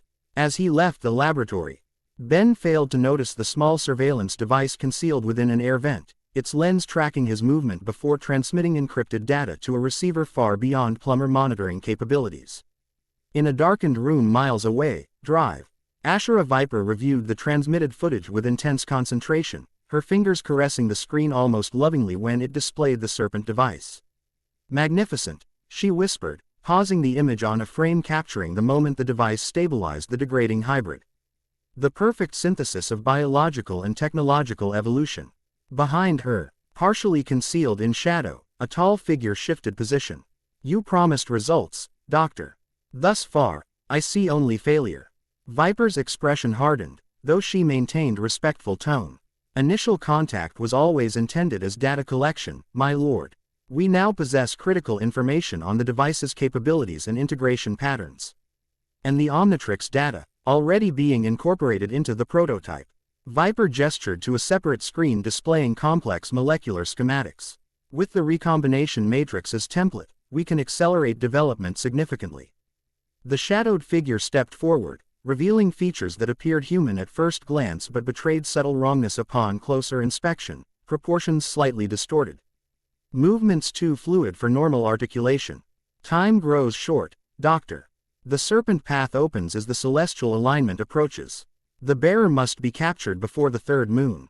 "Understood, Lord Ouroboros." Viper bowed her head deferentially.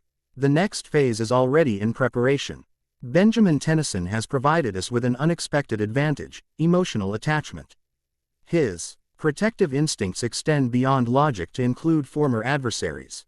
Exploit this weakness," Ouroboros commanded, his voice resonating with unnatural harmonics. "The Serpent Omnitrix must fulfill its purpose in the Great Cycle." As Viper continued analyzing the data, Ouroboros returned to the shadows, his form seeming to blur at the edges as if reality itself struggled to contain his presence. The circular pattern of scales visible briefly on his neck pulsed with inner light before darkness concealed him completely. The game had begun in earnest. The Serpent's path awaited its traveler. And Ben Tennyson stood at its threshold, unaware of the cosmic significance his newest acquisition represented, or the ancient forces now converging upon him from across the stars. Chapter 2 and Chapter 3, Magical Entanglements. The archives of Friedkin University existed in a perpetual state of twilight. Ancient preservation spells maintained optimal conditions for texts spanning millennia, some written on materials that would disintegrate upon exposure to natural light. Magical luminescence cast indigo shadows between towering shelves while temporal stasis fields protected the most sensitive volumes from the ravages of linear time. In this hushed sanctuary of knowledge, Kai Green worked with methodical precision. Ancient scrolls, recovered from the Mexican temple and cleared through Rigo Ruse Plummer quarantine protocols, lay carefully arranged on a specially warded table. Her fingers traced symbols with practiced reverence, dark eyes narrowed in concentration as she cross-referenced T. Translations against the university's extensive databases. "The serpent that encircles the world," she murmured, smartphone recording her observations. Referenced across cultures separated by oceans and millennia, yet described with remarkable consistency. She adjusted her position, wincing slightly as stiffened muscles protested. 6 hours of continuous research had taken physical toll, but the archaeologist had long ago learned to ignore bodily discomfort when pursuing academic breakthrough. The temple inscriptions describe the serpent bearer as bridge between cycles, possibly referring to cosmic or temporal transitions. Her voice remained steady despite the implications. Multiple references to the devourer suggest apocalyptic context, though symbolic interpretation remains possible. A distinctive electronic chime interrupted her recording. Kai glanced at her secure Plummer communicator, recognizing Ben's identification code. Despite professional focus, her heartbeat quickened fractionally. "Kai," she answered, tone deliberately neutral. "Hey." Ben's voice carried familiar warmth that 5 years had failed to diminish. "Still buried in ancient texts. Some of us refer research to punching problems into submission," she replied, though affectionate teasing undercut any potential sting. "Any word from Azimuth?" "Delayed. Apparently, Galvan Prime is experiencing temporal fluctuations. Whatever that means. Kai's eyes narrowed at this information. Temporal fluctuations. That's consistent with some patterns I'm seeing in these texts. The alignment of Cele's teal bodies causing disruptions in space-time fabric. So, not a coincidence. When is it ever with you? The familiar exchange carried comfortable history between them. Where are you now? Oh, T-side Friedkin's main entrance with Nyancy. We need access to the magical archives. Kai's expression tightened at the mention of their new ally. Though rationally understanding the tactical advantage Nyancy provided, Kai harbored instinctive distrust for the former villain. I'll meet you at the South Faculty entrance. Less paperwork than processing visitors through main security. Thanks. See you soon. The connection ended, leaving Kai momentarily still, thoughts centered not on ancient texts but on the complex dynamics developing around Ben. Temporary alliances often formed during crises. But her archaeological training taught her to recognize patterns, and the pattern emerging concerned her. First Nyancy, with her enhanced feline adaptations and surprising intelligence. Now seeking magical consultation, which likely meant Charmcaster's involvement. Powerful women with complicated histories converging around Ben Tennyson and the Serpent Omnitrix. Focus on the facts, she reminded herself firmly. Securing the ancient scrolls within preservation fields before gathering her equipment. 15 minutes later, Kai met Ben and Nyancy at the faculty entrance. Ben wore civilian lofts, jeans and a black t-shirt beneath his familiar green jacket, though both Omnitrix devices remained visibly displayed on his wrists. Nyancy had exchanged tactical wear for more casual attire, black leggings, a purple tank top, and a lightweight bomber jacket. Despite civilian appearance, her alert posture betrayed constant vigilance. Ben's smile carried genuine pleasure. She returned the greeting with professional warmth, then nodded acknowledgement to Nyancy. I've secured research access to the restricted archives. Professor Yamamoto owes me a favor from the Chronosepian excavation. Always prepared, Ben commented approvingly. Someone has to be. The familiar banter provided comfortable territory amid increasingly unfamiliar circumstances. Kai led them through the labyrinthine academic buildings of Earth's premier magical university. Unlike the sleek modernism of conventional campuses, Friedkin University embraced architectural anachronism, Gothic arches alongside quantum computation centers. Traditional alchemical laboratories adjacent to dimensional physics auditoriums. This place makes my whiskers twitch, Nyancy muttered, obvious discomfort in her movement. As they passed a classroom where floating crystals emitted kaleidoscopic energy patterns. Magical energy affects different beings in various ways, Kai explained, her academic knowledge extending beyond conventional archaeology. Those with enhanced sensory perception often experience it more intensely. Fancy way of saying it gives me magical allergies, Nyancy grumbled, though her eyes to lodged exits and defensive positions with professional assessment. Ben remained unusually quiet, his attention seemingly directed inward.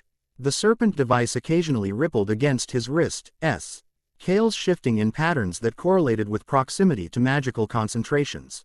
It's responding to the ambient magical energy, Kai observed with scientific interest. Has it done this before? Not exactly. Ben studied the device thoughtfully. It's been communicating more frequently since yesterday.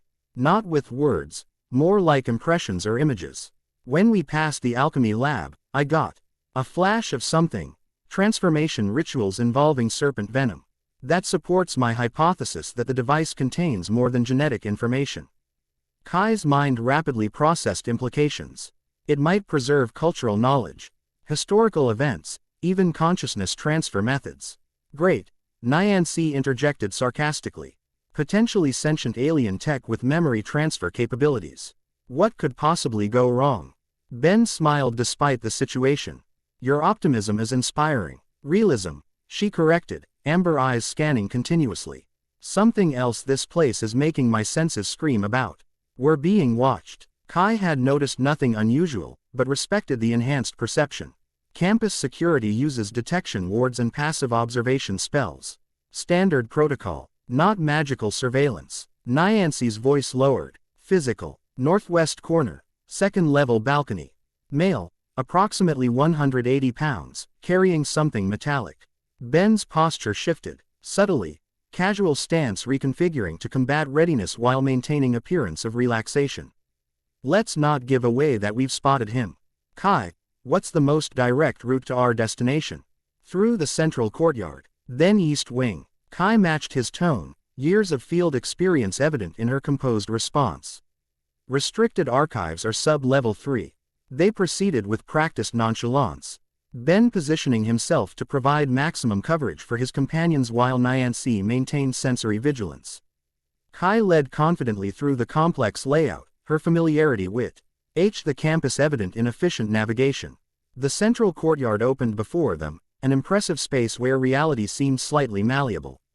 Fountains defied gravitational constants, water flow, wing in geometric patterns while student mages practiced elementary transmutations under faculty supervision. Afternoon sunlight filtered through enchanted stained glass, casting prismatic patterns AC. Raw stone pathways worn smooth by centuries of academic traffic. Our observer is following, Nyancy murmured, stretching casually to disguise her surveillance. And he's not alone. 2 more, Eastern Archway. Trying very hard to look like ordinary students despite being at least 30. Ben nodded acknowledgement. Options. Confront them here, Nyancy suggested, flexing her fingers where retractable claws remained concealed. Public space, witnesses, minimal collateral damage potential. Or continue to our destination, Kai countered. The archives have dedicated security wards. We'd have defensive advantage. Ben considered both approaches with tactical assessment that reflected years of field command experience. Split the difference. We continue toward the archives but take the route through the transmutation gardens. Controlled environment, limited civilian exposure, multiple defensive options. The decision made, they adjusted course accordingly. Ben's hand brushed Kai's. Briefly, the contact providing reassurance without disrupting their casual appearance. The gesture carried familiarity that transcended their complicated relationship status, speaking to deeper trust developed through shared dangers.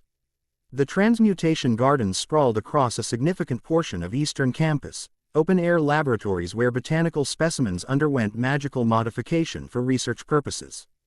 Current semester's focus appeared to be adaptive flora for extreme environments, resulting in remarkable diversity: ice-blooming orchids, fire-resistant sequoias, and aquatic roses that maintained perfect blossoms underwater.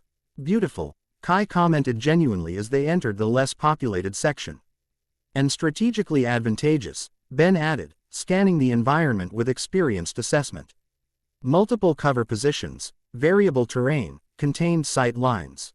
Their followers maintained distance but continued pursuit with increasing obviousness, no longer attempt ing stealth but rather deliberate intimidation. The shift in tactics suggested confidence, potentially indicating superior numbers or capabilities. Whatever they're planning, they're done being subtle about it, Nyancy observed. Tension evident in her coiled posture. The confrontation came at the garden's center, where a massive oak dominated the landscape, its branches bearing leaves of varying metallic composition. A triumph of alchemical botany. Their pursuers converged from multiple directions, forming loose perimeter around Ben's group. 7 individuals total, dressed in the dark purple robes of advanced magical studies. Though subtle differences in bearing and movement suggested military rather than academic training. Each carried a staff topped with purple crystal, power visibly pulsing within faceted surfaces. Benjamin Tennyson, the apparent leader, addressed them, throwing back his hood to reveal angular features and unnaturally violet eyes. You possess something that doesn't belong to you. Funny. I was about to say the same thing about those uniforms, Ben replied conversationally, though his stance shifted to defensive readiness. Friedkin purple is more indigo. Yours is trying too hard. The leader's expression tightened with irritation. The serpent key is not meant for human possession. Surrender it, and you may leave unharmed. Let me guess, Ben continued, subtly positioning himself to protect Kai and Nyancy while assessing tactical options. You work for someone important. Very powerful, possibly named after a snake eating its own tail. Serper. Eyes flickered briefly across the leader's features before control reasserted. You know nothing of Lord Ouroboros or the cosmic cycle you threaten to disrupt.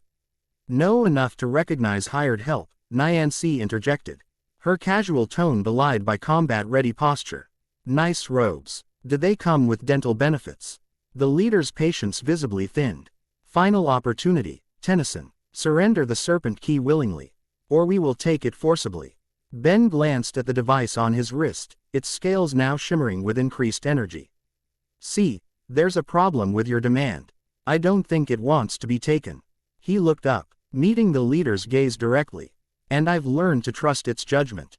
Then you choose conflict. The leader raised his staff, crystal pulsing with gathering power. Take the device. Kill the others. Ben's response was immediate and decisive. The Omnitrix activated with practiced efficiency, transformation enveloping him in familiar green light. Swampfire. The transformation completed normally, resulting in the plant-based alien form without serpent hybridization, a tactical selection leveraging the garden environment. Instantly, Ben extended consciousness into the surrounding flora, establishing control over magically enhanced plants that responded to his botanical kinship. Harem, Nyancy, defensive positions. He commanded, voice carrying. The distinctive nasal quality of Swampfire's vocal apparatus. The attackers struck simultaneously, crystal staffs projecting concentrated magical energy in violet streams. Ben countered by commanding nearby plants to form protective barriers, alchemically reinforced vegetation absorbing initial assault while he launched counterattack. Kai ducked behind a metallic oak, drawing her energy pistol with practiced efficiency. Though not primarily a combatant, years alongside Ben had necessitated proficiency. She targeted the nearest attacker with precision shots, disrupting his casting sequence and forcing defensive repositioning. Nyancy leveraged her enhanced physiology with impressive effectiveness. Feline agility allowed her to navigate the battlefield in unpredictable patterns, closing D.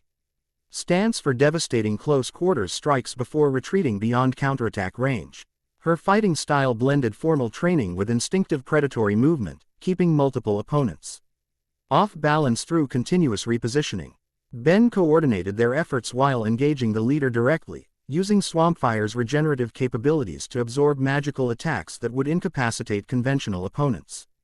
The serpent device pulsed rhythmically against his transformed wrist, its energy signature increasingly resonant with the magical energies saturating the environment. Your resistance is futile, the leader declared, combining staff techniques with hand gestures to generate increasingly complex spell patterns. The serpent key responds to the approaching convergence. Its purpose transcends your limited understanding. Then explain it, Ben countered, launching seed pods that exploded into entangling vines. What exactly is this cosmic cycle you're so worried about? The leader's expression revealed momentary uncertainty, clearly not expecting philosophical engagement mid-combat. The great cycle of destruction and renewal. Lord Ouroboros will consume Wa. Chi exists so that what should exist may emerge. Sounds suspiciously like destroying the universe, Ben observed, directing more plants to create containment perimeters around subdued opponents.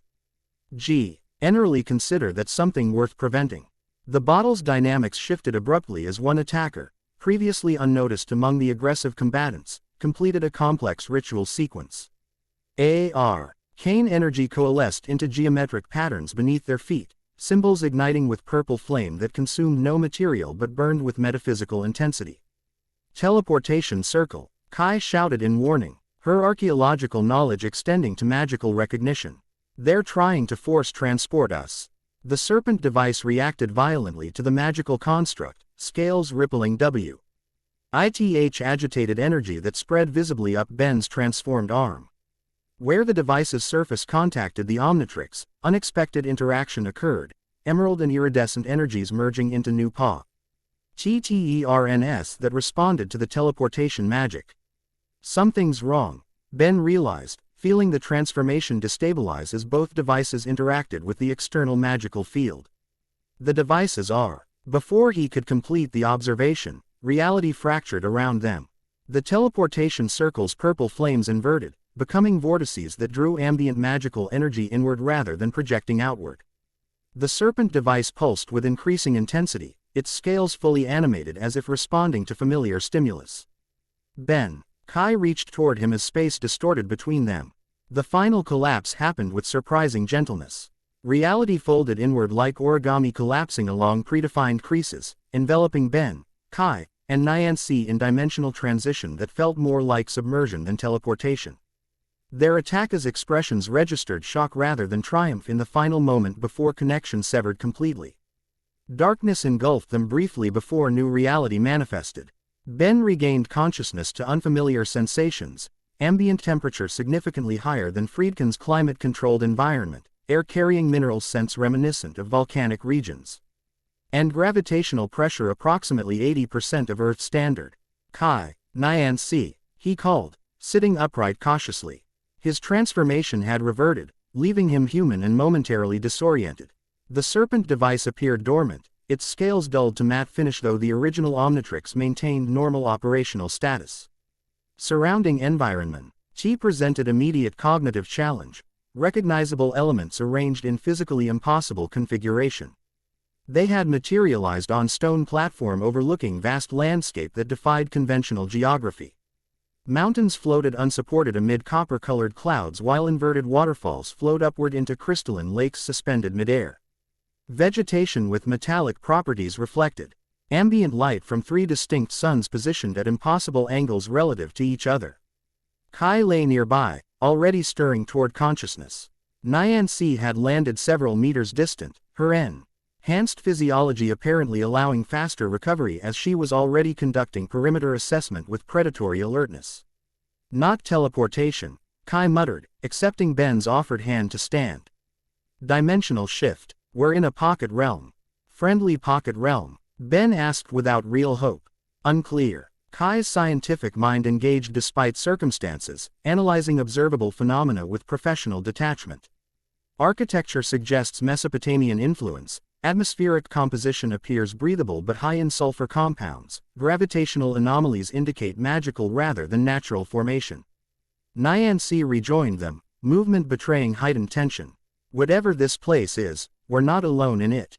She indicated distant movement, figures traversing a suspended walkway connecting two floating islands. Though too distant for detailed observation, their serpentine lower bodies were unmistakable. Nagas, Kai identified immediately. Mythological beings from Hindu tradition, half human, half serpent. Though these appear to be the actual species that inspired Earth mythology. Ben examined the serpent device thoughtfully. Makes sense if this contains their DNA. We could be in a pocket dimension connected to their civilization. Or a magical construct based on collective mythology, Kai countered.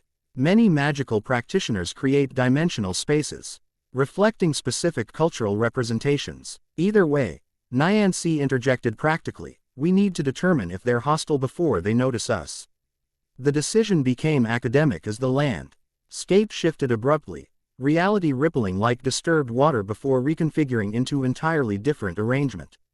The volcanic terrain dissolved, replaced by dense jungle environment where massive trees supported complex network of structures resembling South American architectural styles. That's. Ben blinked, momentarily disoriented by the instantaneous transition. Dimensional instability, Kai supplied. Professional excitement overriding concern. We're not in a single pocket dimension, but transitioning between multiple connected realms. The theory gained immediate support as reality shifted again after approximately 30 seconds. Jungle vanished, replaced by Arctic landscape dominated by crystalline palace structures. Temperature plummeted correspondingly, their breath immediately visible as vapor clouds. This is going to get inconvenient very quickly, Nyancy observed, wrapping arms around herself as environmental protection. Ben examined both devices on his wrists, noting that the serpent device had begun regaining luminescence, scales brightening with each dimensional transition. It's responding to the shifts, maybe even causing them, or attempting to stabilize them, Kai suggested. If these pocket dimensions are connected to the species represented in its database, it might be trying to establish proper connections that were disrupted by the teleportation spell. The Arctic realm dissolved, transitioning to underwater environment that should have immediately drowned them. Instead, they found themselves breathing normally despite liquid surroundings, suggesting magical adaptation rather than physical respiration. Okay, this is actually pretty amazing, Ben admitted, watching fluorescent aquatic life forms navigate around them with apparent intelligence. Assuming we can figure out how to get home. The transitions appear to be following specific pattern, Kai observed, mentally cataloging each realm's characteristics. Elements, mythologies, sequential progression through cultural representation of serpent entities. Great observation, Nyancy commented sarcastically, though her body had adapted to underwater conditions with feline flexibility. Very helpful for not being stuck in magical dimension limbo forever.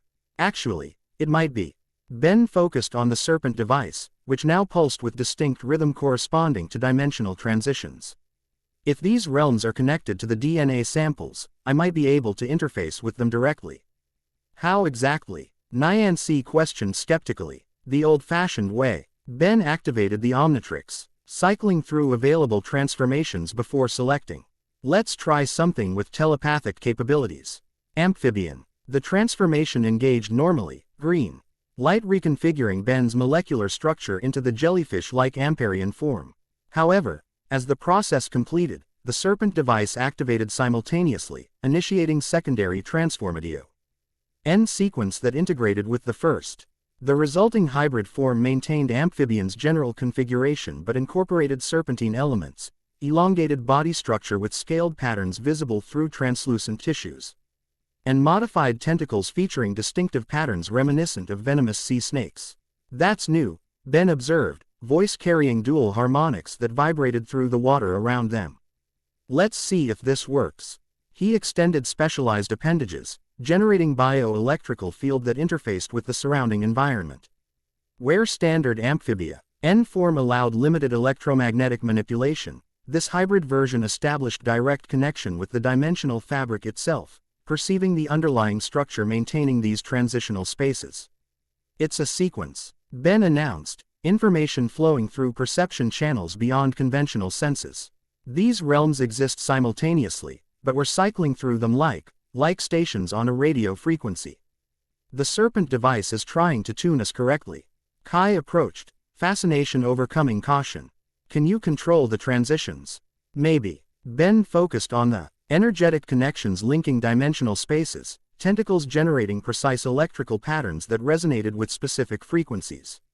If I can isolate the correct harmonic. The underwater realm shimmered and stabilized. Transition cycle momentarily halted through bioelectric intervention. Their success proved short-lived, however, as new complications emerged immediately, the realm's genus inhabitants taking notice of their manipulation. Serpentine entities with aquatic adaptations converged from multiple directions, humanoid upper bodies transitioning to powerful eel-like lower forms, with bioluminescent patterns pulsing across scaled skin in apparent communication sequences. Their expressions registered alarm rather than aggression, though defensive postures suggested potential hostility if threatened. Kai maintained remarkable composure despite circumstances, positioning herself slightly behind his transformed state without surrendering dignity to fear. Translation might be helpful right now. Ben extended perception carefully, establishing limited telepathic connection that prioritized linguistic exchange over deeper mental contact. The resulting informa Tian arrived as conceptual impression rather than direct communication. Their guardians, he translated, maintaining non-threatening posture despite combat capabilities. This realm, all these connected realms, their sanctuaries, preserves for endangered species, like a cosmic zoo, Nyancy suggested, her predatory instincts maintaining heightened alert despite apparent non-aggression. More like wildlife refuges, Ben clarified as additional information transferred. Created to protect species threatened by something called the unmaking. The aquatic serpents communicated in complex patterns, bioluminescence forming symbols reminiscent of those Kai had been translating from temple inscriptions. Their agitation increased as they circled, apparently recognizing the serpent device. Integrated into Ben's transformed state. They know what this is, Ben continued. They're calling it the Preserver's Key.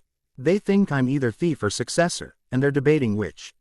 Might suggest preference for the latter, Kai advised diplomatically. Ben focused concentration, projecting simplified thought patterns indicating peaceful intentions and confused circumstances. The telepathic exchange continued for several moments before the apparent leader approached cautiously. The being's upper torso featured ritualistic scarification patterns that glowed with internal bioluminescence, marking hierarchical position among its kind. It extended webbed hand toward Ben's transformed arm where the serpent device remained visible despite integration. It wants to verify something, Ben explained. Extending limb with careful movement. Contact established direct communication beyond linguistic barriers, information flowing bidirectionally with increased clarity. Ben Peirce. IVED historical context surrounding these dimensional sanctuaries, constructed millennia ago as refuge from cosmic entity that consumed not merely life but reality itself, erasing targeted species so see. Completely that universe itself forgot their existence. The leader withdrew, bioluminescent patterns shifting to new configuration that transmitted throughout assembled guardians. Their postures relaxed noticeably, defensive positions abandoned as they arranged themselves in formal pattern around the visitors.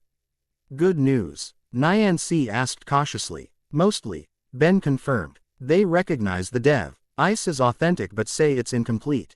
Missing components scattered across multiple sanctuaries as safeguard against misuse. That would explain why it's causing dimensional instability, Kai reasoned. It's trying to locate its missing pieces. The sanctuary leader communicated again, patterns more urgent than previous exchange. They're warning us, Ben translated with increasing concern. These sanctuaries were hidden from conventional reality to protect endangered species, but someone's been systematically breaching the barriers. Hunting within the preserves. Let me guess, Nyancy's expression darkened. Tall guy, fashion sense stuck in, cosmic villain purple, talks about snakes eating their tails. Servants of the Devourer, Ben confirmed. They're taking genetic samples from preserved species for some larger purpose. Before further discussion could proceed, the dimensional fabric rippled with external interference. The Guardians reacted with immediate alarm, defends. IVE formations re-established as invasion protocols activated. Surrounding water charged with protective energy that segregated specific sections through barrier fields. Someone's forcing entry, Ben announced. Sensing disturbance through hybrid forms connection to environmental energies. But not at our location. Another sanctuary, connected to this network. The leader communicated rapidly, information density increasing beyond comfortable processing capacity. Ben struggled to maintain coherent translation as conceptual frameworks exceeded human linguistic parameters. They want our help, he managed. Simplifying complex request. The intrusion threatens a critical sanctuary, one containing originator species with matrix keys necessary for dimensional stability.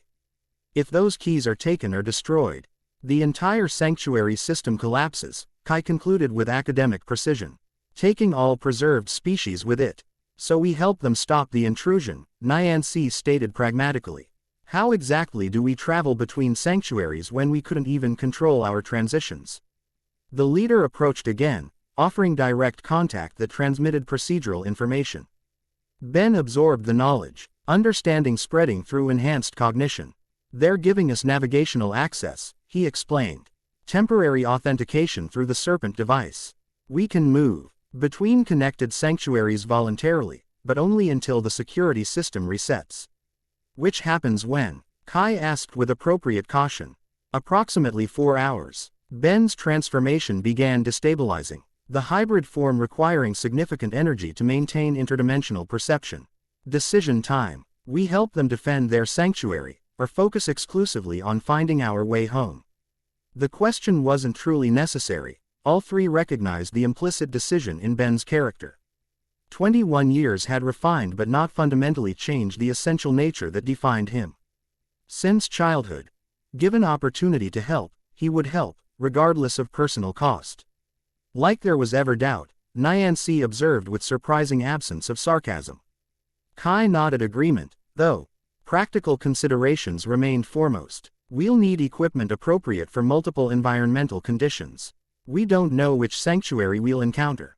The Guardian leader anticipated this concern, gesturing toward a structure where specialized equipment appeared to be maintained. Several subordinates departed immediately, returning with adaptation devices resembling ornate bracelets. Environmental compensators. Ben translated as the devices were offered. They'll adjust your biological functions to survive in different sanctuary conditions. Not perfect, but sufficient for temporary exposure. Kai examined the offered technology with scientific interest before securing it around her wrist. The device activated immediately, subtle tingling sensation indicating biological INTER phase establishing baseline parameters. Nyancy followed suit with greater hesitation, natural distrust momentarily visible before practical necessity overrode suspicion. How do we get where we need to go? She asked, testing movement with the device attached. Ben communicated the question directly, receiving procedural instructions that he translated for companions. The Serpent device can target specific sanctuaries when activated in conjunction with these compensators. They're providing coordinates for the breach location. And once we arrive, Kai continued with appropriate strategic focus. What exactly are we facing? How many intruders? What capabilities? What objectives beyond sample collection? The response came with concerning vagueness. The Guardians possessed limited information regarding intruders beyond detection of unauthorized presence and evidence of genetic sampling activities. Defensive capabilities existed but required Guardian activation, which explained the request for intervention. We'll need to assess on arrival, Ben summarized, transformation destabilizing further as energy requirements exceeded sustainable levels. They can send us directly to the breach point, but after that, we're improvising. Standard operating procedure then, Kai commented with resigned familiarity. Ben reverted to human form as transformation energy depleted, the ENV iron mental compensator activating immediately to maintain underwater adaptation.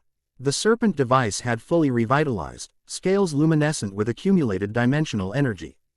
Ready, he confirmed, receiving affirmative responses from both companions. The Guardian leader approached one final time, communicating directly with Ben through physical contact with the Serpent device. The transmission contained navigational protocols, activation sequences, and underlying gratitude for unexpected assistance. Ben activated the device according to received instructions, focusing on dimensional coordinates provided by Sanctuary Guardians. The Serpent scales rippled in response, energy patterns shifting to match specific harmonic frequencies that resonated with interdimensional fabric. Reality. Tai folded around them once more, not the disorienting transitions of their earlier experience, but directed translocation between connected points in dimensional space. The sensation resembled sliding between layers of existence, momentarily perceiving the structural framework supporting multiple realities before emerging at designated coordinates. Their destination materialized with abrupt clarity. Why? A sanctuary dramatically different from previous environments. Massive crystalline structures dominated landscape floating in void space where conventional physics appeared optional rather than mandatory. Gravity functioned directionally relative to structural surfaces rather than universal constant, allowing navigation across all faces of geometric formations. Most striking was the sanctuary's inhabitants, serpentine entities composed partially of energy rather than purely physical matter. Their forms shifted between states of materialization, tendrils of plasma-like substance extending own central masses that maintained vaguely humanoid upper portions and serpentine lower regions. Energy beings, Kai whispered, scientific fascination momentarily overriding tactical awareness. Ibli fifth-dimensional entities collapsed into perceptible forms within this sanctuary's parameters. Less analysis, more situational awareness, Nyancy advised tersely, enhanced senses already detecting disturbance. We have company about 200 meters that direction. She indicated crystalline formation resembling inverted pyramid, where visible energy discharges suggested violent interaction. The sanctuary's inhabitants appeared to be retreating from the disturbance rather than engaging, preservation instinct rather than defensive capability. Those compensators should protect you from moderate energy discharges, Ben assessed, examining both devices on his wrists. But stay behind me if possible. I'll take point. Transformation options, Kai asked practically, drawing her energy pistol despite limited utility against unknown threats. Ben considered available roster with tactical assessment. Something with energy manipulation capabilities. Feedback should work well here. He activated the Omnitrix, selecting appropriate transformation with practiced efficiency. As before, the Serpent device engaged simultaneously, creating hybrid form that incorporated elements of both genetic templates. The resulting transformation maintained feedback's basic configuration, humanoid form with antenna-like appendages and energy-conductive appendages. However, serpentine influence, CE manifested in elongated lower body replacing conventional legs, scaled patterns across energy absorption surfaces, and modified sensory apparatus with enhanced perception of dimensional energies. Perfect, Ben assessed, immediately sensing the sanctuary's energy patterns with unprecedented clarity. His hybrid form naturally interfaced with the environment, perceiving power flows, structural integrity parameters, and disturbance patterns emanating from the intrusion site. They advanced toward disturbance using crystalline structures as cover, Ben leading with Kai and Nyancy maintaining tactical spacing. The environmental compensators functioned effectively, adjusting their biological processes to withstand the sanctuary's exotic conditions without obvious distress. As they approached the disturbance zone, specific details emerged through both visual observation and Ben's enhanced sensory perception. The intrusion centered around device resembling sophisticated drilling apparatus, currently boring into central crystal formation that appeared to serve critical function in sanctuary's structural integrity. 3 figures operated the device, humanoid in general configuration but with obvious modifications suggesting Viper's genetic experimentation. The first displayed insectoid characteristics similar to previous encounter but more stable and deliberately designed. The second exhibited reptilian adaptations with improved integration of scales and human tissue. The third appeared primarily human until movement revealed mechanical augmentations beneath conventional appearance. Viper's work, Nyancy confirmed in whispered assessment. Advanced models with specialized capabilities. The mechanical one will have ranged weapons, the reptilian enhanced strength and environmental adaptation. The insectoid sensory capabilities and possibly toxin production. They're extracting something from the central crystal, Ben observed through enhanced perception. Energy patterns, possibly the matrix keys the Guardians mentioned. If they destabilize that formation, what happens to this sanctuary? Kai asked with appropriate concern. Ben extended perception further, seeing systemic connections between the targeted crystal and surrounding dimensional framework. The analysis produced disturbing conclusion. The formation functioned as primary anchor point for entire sanctuary's existence within dimensional space. Collapse would be understating it, he determined. More like reality inversion. Everything inside gets ejected into dimensional void. That seems worth preventing, Nyancy commented with characteristic understatement. Plan. Ben analyzed tactical options with experienced assessment. Direct confrontation would endanger the crystal structure. We need precision intervention. Disable their equipment without disrupting the energy matrices they're already interfacing with. 3 targets, 3 of us, Kai suggested, though her conventional weapons offered limited utility against specialized opponents. Too risky, Ben countered. I'll disable the drilling equipment while creating distraction. Kai, you circle around to access their transport, has to be nearby. Disable it to prevent escape. Nyancy, your enhanced senses can detect which crystalline structures are most critical. Protect those specifically if the fight spreads. The Tactica L assignments leveraged individual strengths while minimizing exposure to specialized threats. Both women nodded agreement, professional focus overriding potential objections to taking supporting roles rather than direct engagement. Execution in 30 seconds, Ben instructed. Move to position. As companions deployed according to tactical plan, Ben focused energy absorption capabilities, wing ambient power from surrounding dimensional fabric. The hybrid form processed energy with remarkable efficiency, converting dimensional frequencies into usable power that accumulated within specialized biological capacitors. When sufficient charge accumulated, Ben initiated direct approach, no longer prioritizing stealth but rather controlled confrontation on advantageous terms. His serpentine lower body allowed silent advance across crystalline surfaces, energy signature masked through specialized adaptation until optimal position achieved. You know, he called, deliberately drawing attention once properly positioned. There are less destructive ways to collect samples. Have you considered asking nicely? The intruders reacted with professional coordination despite surprise, the insectoid operative immediately establishing perimeter awareness while the reptilian moved to protect their equipment. The augmented human produced energy weapons from mechanical compartments concealed within forearm structures. Benjamin Tennyson, the mechanical operative identified, voice carrying synthetic harmonics beneath human vocalization. Unexpected but not unanticipated. I get that a lot. Ben maintained conversational tone while assessing detailed tactical parameters, weapon capabilities, positioning strategies, potential weaknesses in equipment configuration. Dr. Viper recruiting from the cyborg community now. Expanding her diversity initiatives. The taunt served strategic purpose beyond mere distraction, potentially revealing emotional triggers or command hierarchy through reaction patterns. The mechanical operative's expression remained neutral, but the reptilian displayed momentary aggression suggesting lower threshold for provocation. The doctor predicted your interference eventually. The mechanical one continued, energy weapons charging with distinctive harmonic resonance. Though your navigation of sanctuary networks was unanticipated. No matter, your present CE provides opportunity to acquire multiple objectives simultaneously. Let me guess. Samples from my new friend here. Ben indicated the serpent components of his hybrid form. Seems everyone's interested in my fashion accessories lately. Quote, the serpent key is merely one component, the operative replied with disturbing confidence. Its bearer provides equally valuable research material.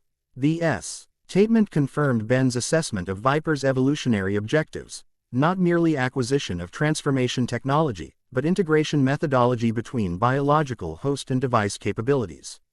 His continued survival apparently remained optional from research perspective.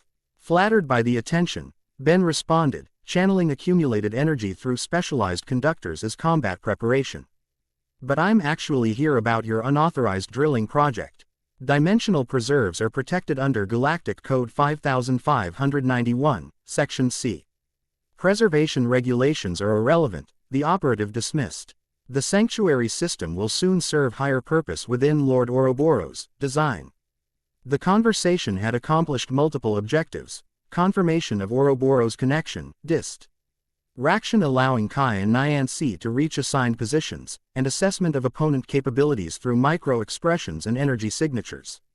Ben detected Kai's successful infiltration of Sport vessel through peripheral awareness while Nyancy had positioned herself near critical secondary crystal formations. Time for diplomatic approach had expired. Ben initiated combat sequence with precisely calculated energy discharge, not targeting operatives directly, but rather interfering with drilling equipment's power regulation systems. The specialized hybrid form allowed manipulation of dimensional frequencies that conventional feedback transformation couldn't perceive, creating cascade disruption that forced emergency shutdown protocols. The operatives responded with coordinated attack patterns suggesting extensive combat training. The mechanical entity deployed energy weapons configured for wide-spectrum discharge, difficult to absorb completely even with specialized capabilities. The reptilian launched direct physical assault leveraging enhanced strength and resilience, while the insectoid generated localized distortion field affecting perceptual accuracy. Ben leveraged Hi's hybrid form's unique advantages: serpentine lower body providing mobility options unavailable to conventional humanoid configurations, while energy manipulation capabilities allowed defensive countermeasures against ranged attacks. The combination created combat profile his opponents hadn't trained against, providing tactical advantage despite numerical disadvantage. You're interfering with cosmic necessity, the mechanical operative stated with disturbing conviction while maintaining suppressive fire patterns. The cycle must complete for universal renewal. Heard that sales pitch before, Ben countered. Absorbing energy discharges where possible while evading remainder. Usually from people trying to destroy everything I care about. Not particularly convincing. The reptilian opera. Tive closed distance despite Ben's evasive movements, strength enhancement allowing traversal of crystalline surfaces with devastating impact force. Direct confrontation proved challenging, the operative. Vase enhanced durability resistant to energy discharges that would incapacitate conventional opponents. Ben adapted tactics accordingly, using the environment as force multiplier rather than relying solely on transformation capabilities. Crystalline structures conducted energy in predictable patterns, allowing indirect attack vectors that circumvented defensive adaptations. The doctor studied your combat methodologies extensively. The reptilian operative taunted, resilience allowing continued function despite moderate energy exposure. Your predictable patterns make countermeasures simple to implement. Then she missed some updates, Ben replied, executing maneuver that leveraged recent training rather than historical tendencies. Rather than maintaining distance appropriate for energy projection, he closed to intimate range where the reptilian's strength advantage should provide decisive superiority. The unexpected approach created momentary confusion, sufficient for Ben to establish direct contact with scaled skin. Bypassing external resilience through targeted energy transfer that disrupted nervous system functionality without permanent damage. The reptilian collapsed with momentary incapacitation. Though enhanced recovery capabilities would limit effectiveness duration, Ben immediately redirected attention toward the mechanical operative, whose ranged capabilities presented most significant threat to sanctuary integrity. Across the battlefield, Nyancy engaged the insectoid operative with surprising effectiveness. Her enhanced reflexes compensated for perceptual distortion effects, allowing accurate targeting despite sensory interference. Moreover, her combat style emphasized precision strikes to vulnerable junction points rather than overwhelming force, perfectly suited to opponent with exoskeletal protection but vulnerable articulation mechanisms. Kai had successfully infiltrated the transport vessel, a modified shuttle equipped with dimensional phasing technology that explained their sanctuary access methodology. Her expertise with xenotechnology allowed rapid assessment of critical systems, implementing disablement protocols that prevented escape without catastrophic power loss that might destabilize surrounding dimensional fabric. The mechanical operative assessed battlefield developments within human calculation, adjusting tactics to changing parameters. Energy weapons reconfigured to higher output modes, threatening sanctuary integrity if discharged near critical structures. Surrender would prevent unnecessary damage to these preservation efforts. The operative suggested with artificial reasonableness. Our mission parameters allow flexible execution methodology. Appreciate the consideration, Ben responded while positioning for optimal angle of attack. But I've got a better idea. He executed precisely calculated maneuver, not targeting the operative directly but rather the crystalline structure beneath their position. Energy discharged in specific frequency pattern, creating resonance that temporarily altered gravitational orientation for localized area. The mechanical operative found themselves suddenly falling upward relative to previous positional gravity, weapons discharge firing harmlessly into void space rather than threatening critical structures. The disorientation provided sufficient opening for Ben to close distance and establish direct contact with cybernetic components, introducing targeted electromagnetic pulse that disrupted integration between mechanical and biological systems. With primary combatants neutralized, Ben redirected focus toward the drilling equipment, still partially integrated with the central crystal formation despite power disruption. The connection presented significant concern, as improper disengagement might trigger the very destabilization they sought to prevent. Nyancy, secure the operatives, he instructed while approaching the equipment with cautious assessment. This needs careful handling. Quote, the hybrid form's enhanced perception allowed detailed analysis of integration points where mechanical drills interfaced with crystalline matrices. The technology demonstrated sophisticated understanding of dimensional mechanics, precision instruments designed to extract specific energy patterns without disrupting surrounding structure. Under different circumstances, Ben might have admired the engineering ingenuity. Can you disconnect it safely? Kai asked, rejoining after confirming transport disablement. I think so. Ben examined connection methodologies with specialized sensory apparatus. It's extracting specific frequency patterns, almost like copying information rather than physical sampling. Data theft rather than physical extraction, Kai observed with scientific precision. Consistent with research methodology, seeking replication processes rather than merely samples. Ben carefully manipulated energy flows surrounding integration points, creating controlled buffers that allowed gradual disengagement without structural compromise.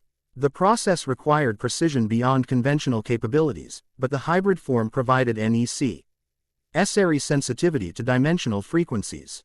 Almost there, he murmured, maintaining concentration despite fatigue from extended transformation duration. Just need to stabilize the final harmonic sequence.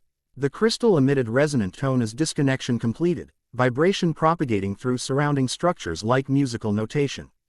Ben carefully extracted the drilling equipment, examining the targeted formation for evidence of permanent damage. Structural integrity at approximately 97%, he assessed through specialized perception. Self-repair mechanisms already engaged. The sanctuary will stabilize completely within hours. And our uninvited guests, Nyancy indicated the secured operatives, who had been effectively restrained despite specialized capabilities. Ben considered options with ethical framework that had matured through years of experience. We take them with us when we leave. The plumbers have containment facilities designed for their specific modifications. Assuming we can find our way home, Kai noted practically. These sanctuaries exist outside conventional space-time. Navigation remains problematic. The serpent device pulsed against Ben's transformed wrist. Scales shifting in patterns suggesting internal activity rather than external response. Information transferred directly through biological interface, not linguist. I see communication but conceptual understanding of sanctuary navigation principles. Actually, Ben realized with growing comprehension, I think that problem just solved itself. The hybrid transformation reverted as energy reserves depleted, returning Ben to human form with momentary disorientation. The environmental compensator activated immediately, maintaining biological adaptations necessary for sanctuary conditions.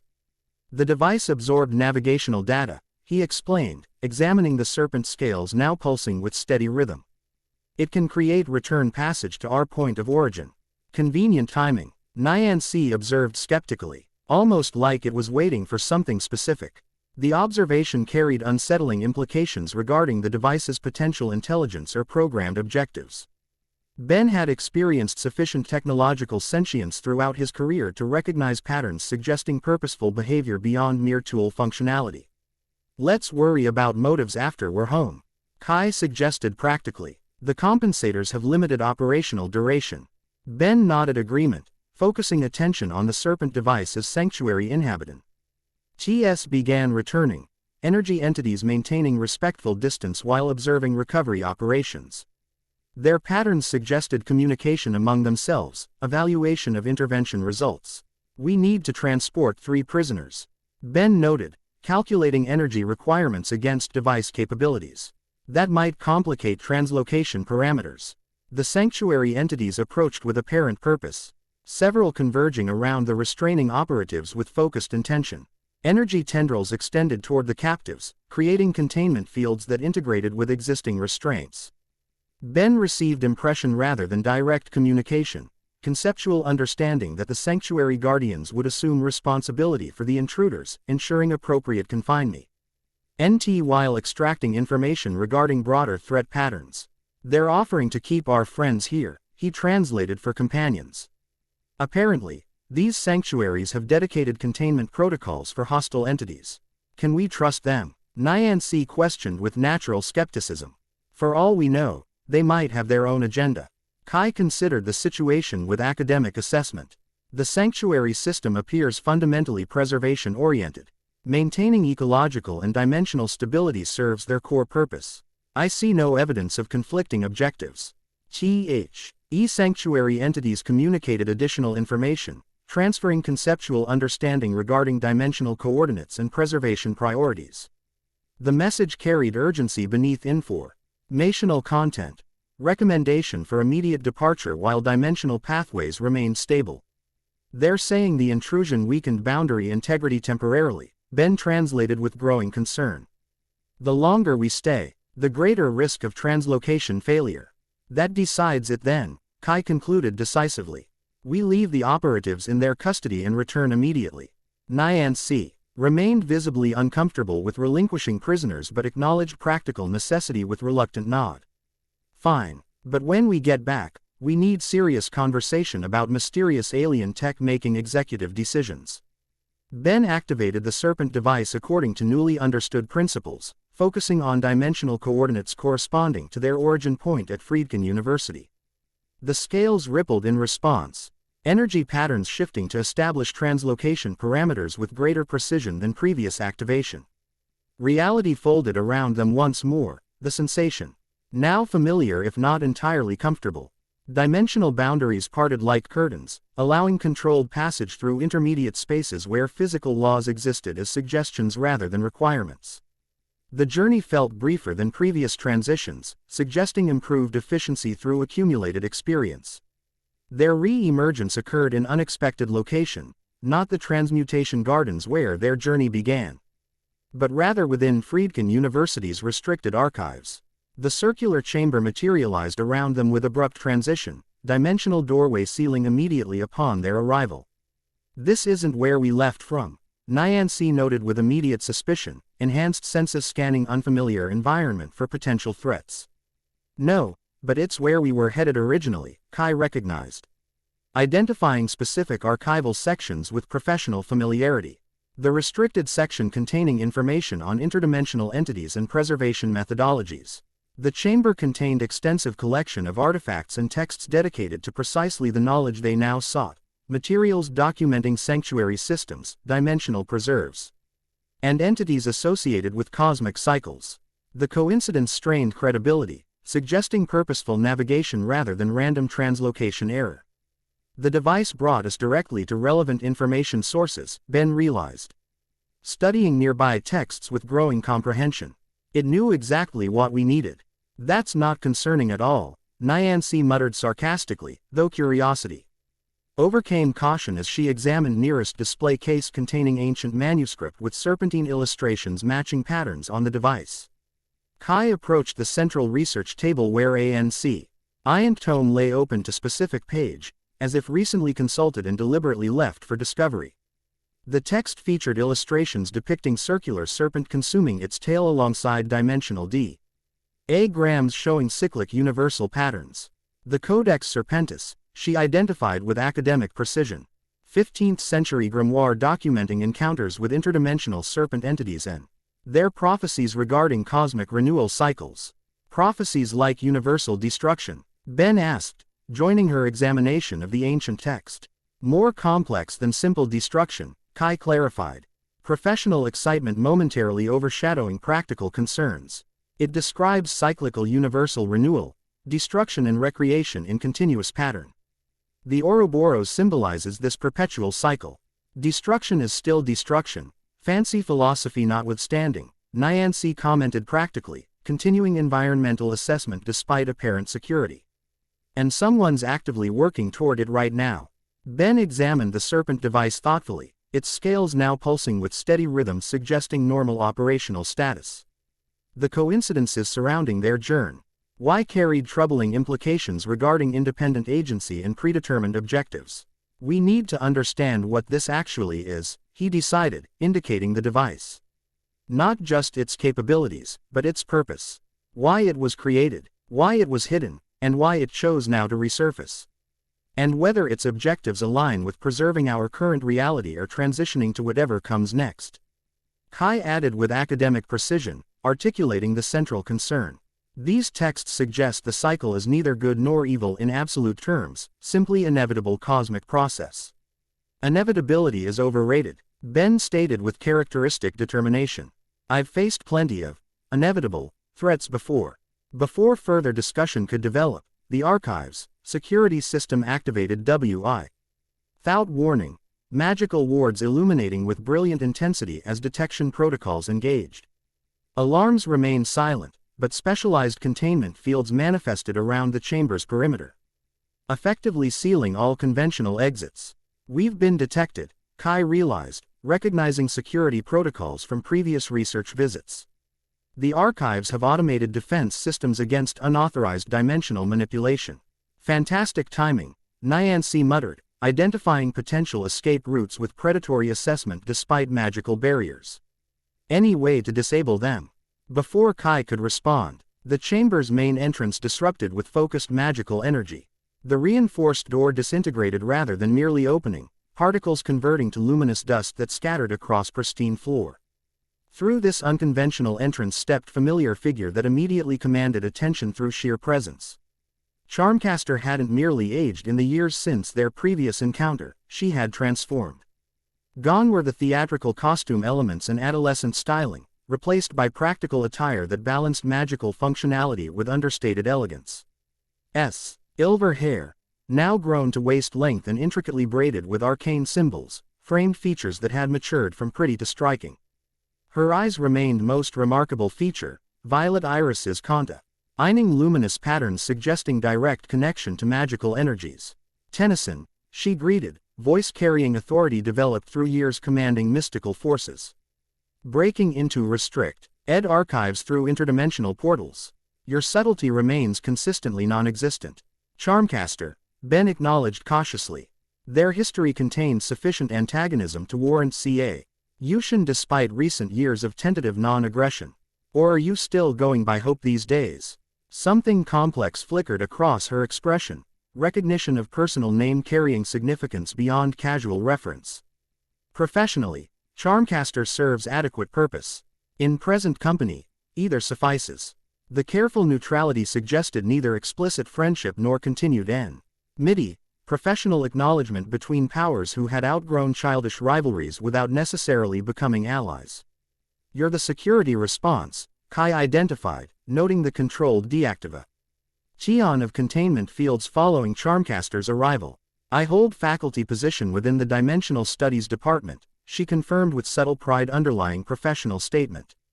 WH. It includes response authority for interdimensional incursions. Her attention shifted deliberately toward the serpent device on Ben's wrist, recognition evident in focused assessment. The Serpent Omnitrix. Historical texts suggested its existence, but verification remained elusive until recent dimensional disturbances signaled activation. You know what this is? Ben asked with surprise that, perhaps should have been tempered by experience. Charmcaster's magical scholarship had always been exceptional even during antagonistic years. I know what historical records claim, she qualified carefully. A transformation device created before Azimuth's birth, designed for purposes beyond conventional understanding. Its appearance traditionally precedes significant dimensional realignment events, like universal destruction and rebirth cycles. Nyancy interjected skeptically. Charmcaster studied the feline woman with analytical precision, cataloging unrecognized individual with professional assessment. You've acquired interesting companions, Tennyson. Reformed villain, Nyancy introduced herself with sardonic emphasis. Currently making questionable life choices regarding heroic associations. The introduction earned momentary amusement from Charmcaster, perhaps recognition of familiar pattern in her own historical development.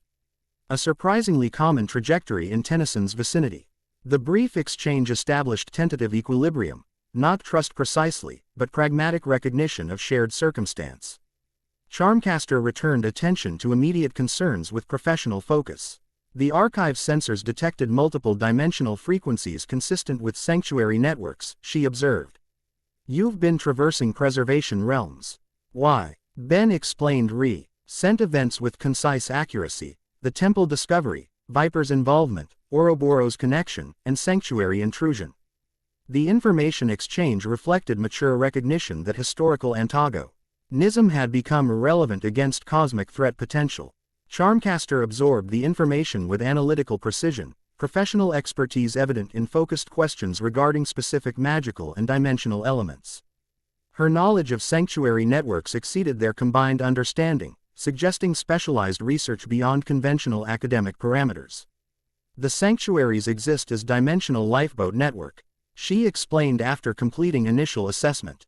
Created during previous cycle transition as preservation mechanism for selected species. Their existence challenges the absolute nature of cosmic renewal. Meaning, Ben prompted, recognizing important implication beneath academic terminology. Meaning complete universal destruction isn't actually inevitable, Charmcaster clarified. Previous cycle inhabitants created survival mechanisms that persisted through transition. The absolute nature of renewal may be more philosophical assertion than cosmic certainty. The insight carried profound implications regarding Ouroboros, objectives and potential for resistance. If complete destruction represented preference rather than inevitability, opposition became viable strategic option rather than futile gesture. So Ouroboros isn't enforcing cosmic law, Kai realized, connecting academic concepts to practical implications. He's imposing specific interpretation of natural process, one that maximizes destruction rather than preservation. Precisely, Charmcaster confirmed with professional approval of accurate analysis. Historical records suggest, Ouroboros serves as transition catalyst rather than absolute arbiter. The cycle's exact implementation contains variables including preservation extent. And the Serpent Omnitrix? Ben asked. Indica. Ting, the device that had remained conspicuously quiescent during their discussion. What role does it play? Charmcaster's expression suggested complex relationship with available information, academy. See knowledge conflicting with practical uncertainty. Records disagree. Some identify it as preservation tool created to protect essential species through transition.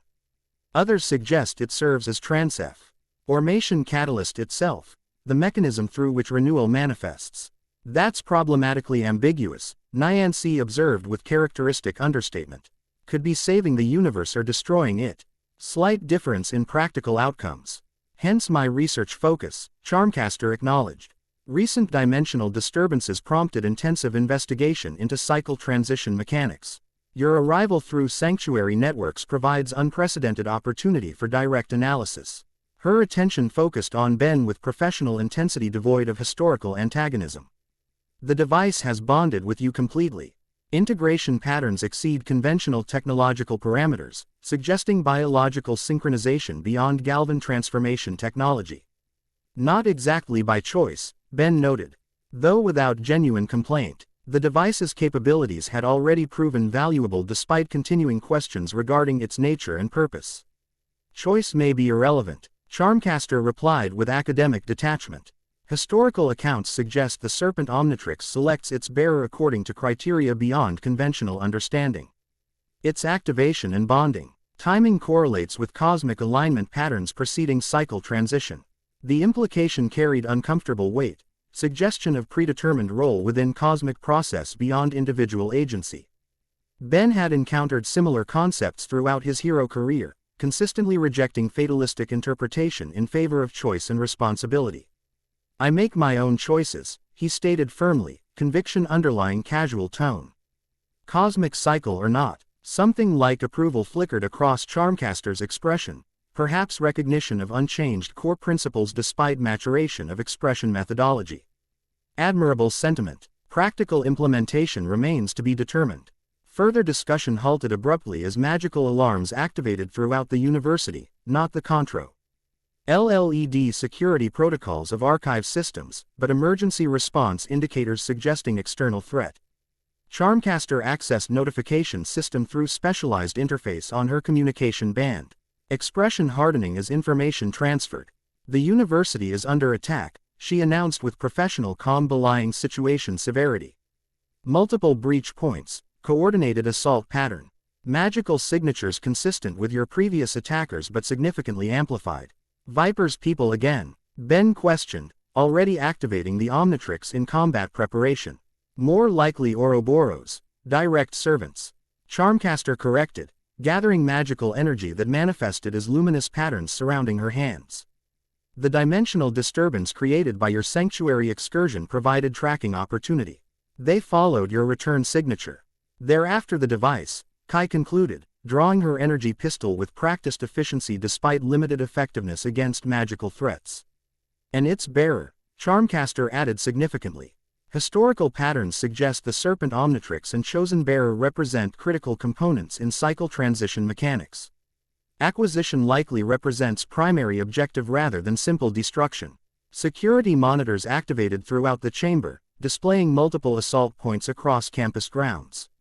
The attackers matched previous assailants in general appearance but demonstrated greater power expression, purple energies manifesting as tangible force constructs that overwhelmed conventional university defenses. Friedkin's students and faculty are primarily academics, not combatants, Charmcaster noted with professional concern.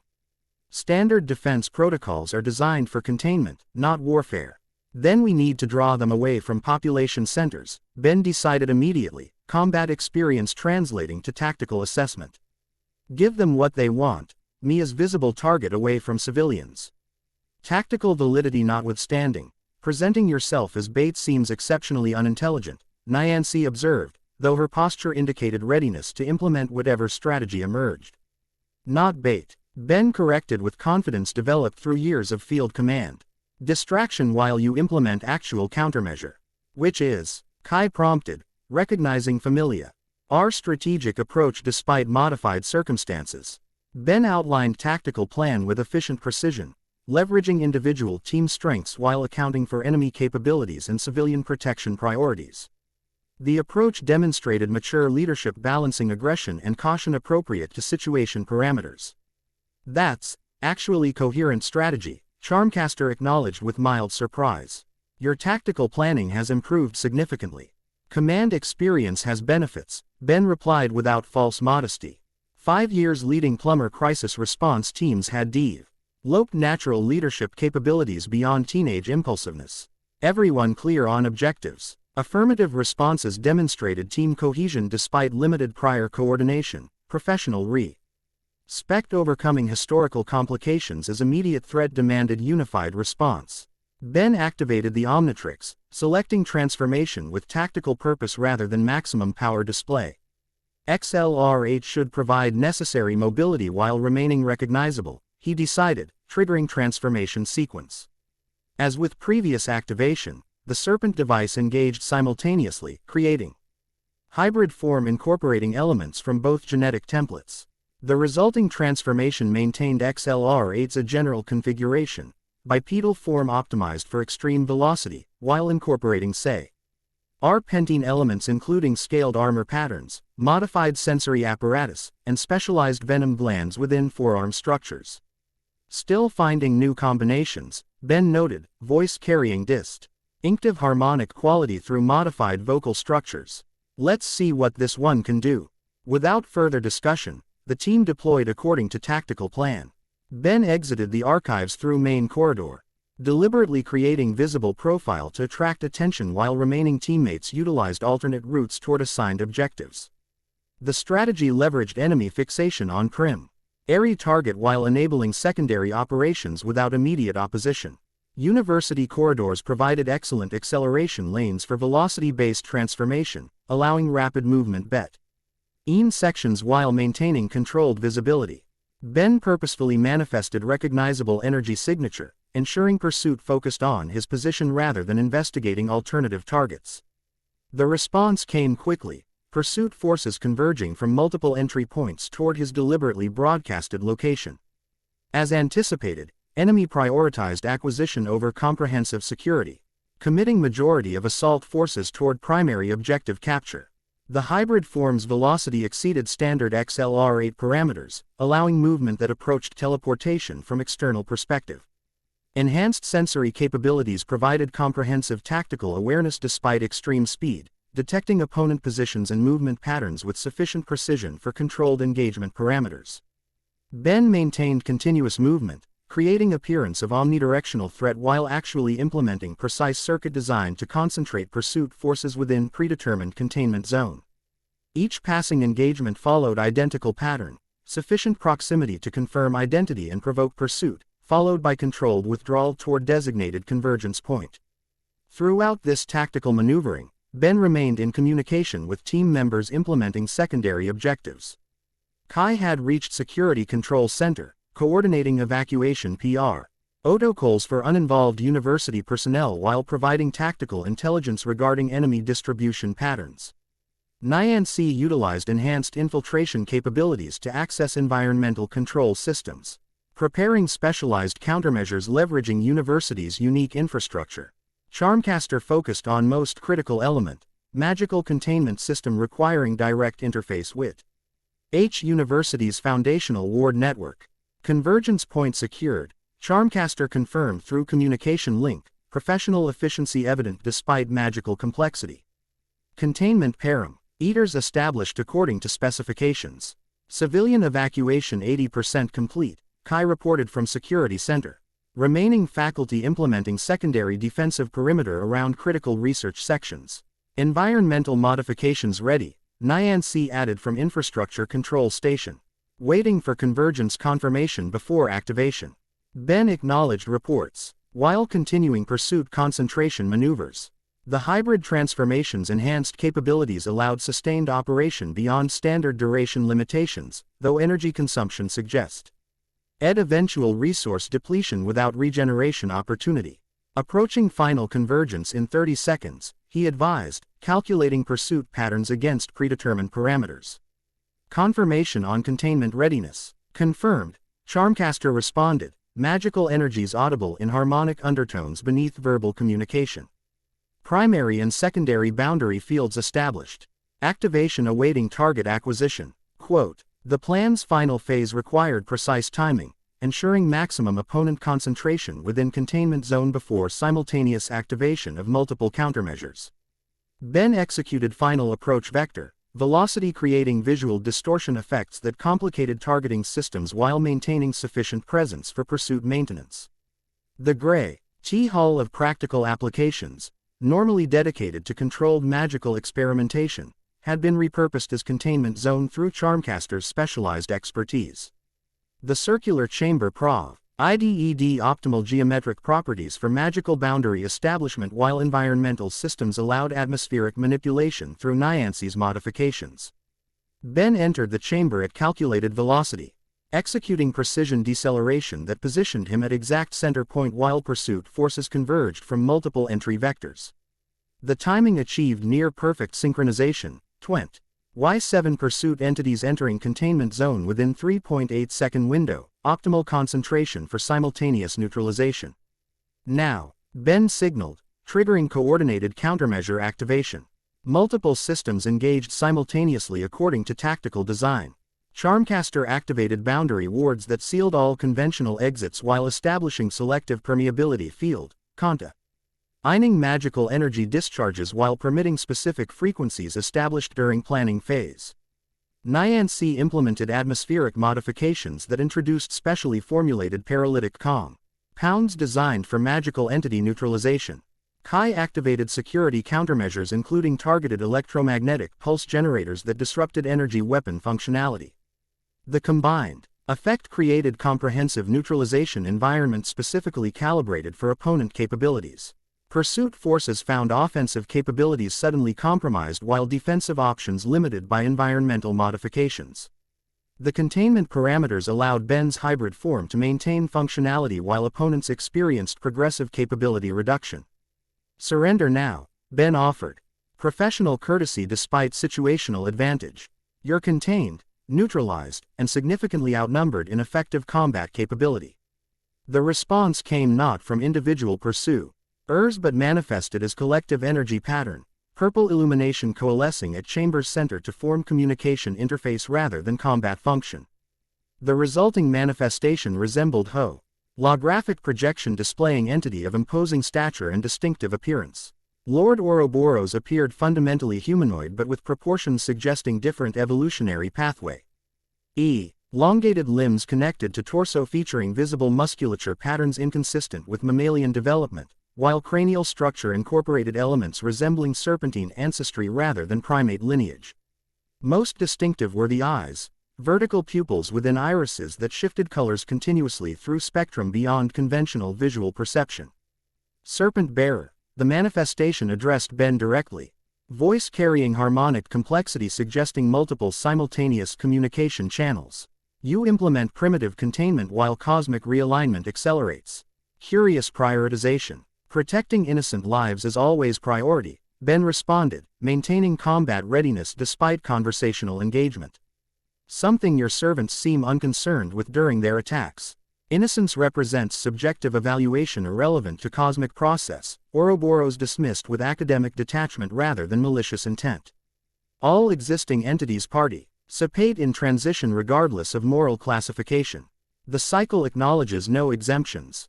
That's where we disagree, Ben countered with conviction underlying tactical awareness. Cycles can change. Patterns can be broken. Nothing is truly inevitable. Something resembling academic interest registered in the entity's expression, not agreement but recognition of perspective deserving consideration rather than immediate dismissal. Your species consistently demonstrates remarkable resistance to cosmic certainty. This quality factored significantly in selection algorithms. Selection for what exactly? Transition catalysis. Ouroboros stated as if explaining obvious concept. The Serpent Omnitrix requires bearer capable of implementing preservation protocols while facilitating necessary dissolution. Your species combines preservation instinct with adaptation capacity ideal for transition navigation. The explanation contained disturbing implications beneath apparent clarity. Gestion of predetermined role within cosmic process Ben had explicitly rejected. Before he could challenge this assertion, Charmcaster interrupted through communication link. Ben, containment field fluctuations detected. She reported with professional concern. The projection is siphoning energy from captured entities to establish more permanent manifestation. Recommend immediate termination of communication. The tactical assessment matched Ben's own sensory perception, the hybrid form detecting energy transfer patterns between contained pursuers and central manifestation. The projection was becoming more substantial through progressive energy accumulation, potentially breaching containment parameters if allowed continued development. Conversation over, Ben decided, initiating Velo. City-based disruption pattern designed to destabilize emerging energy construct. The hybrid form allowed movement exceeding standard XLR8 parameters, creating localized temporal distortion effects through sheer velocity. Combined with specialized venom secretions that disrupted magical energy cohesion, the attack pattern generated comprehensive interference with manifestation stability.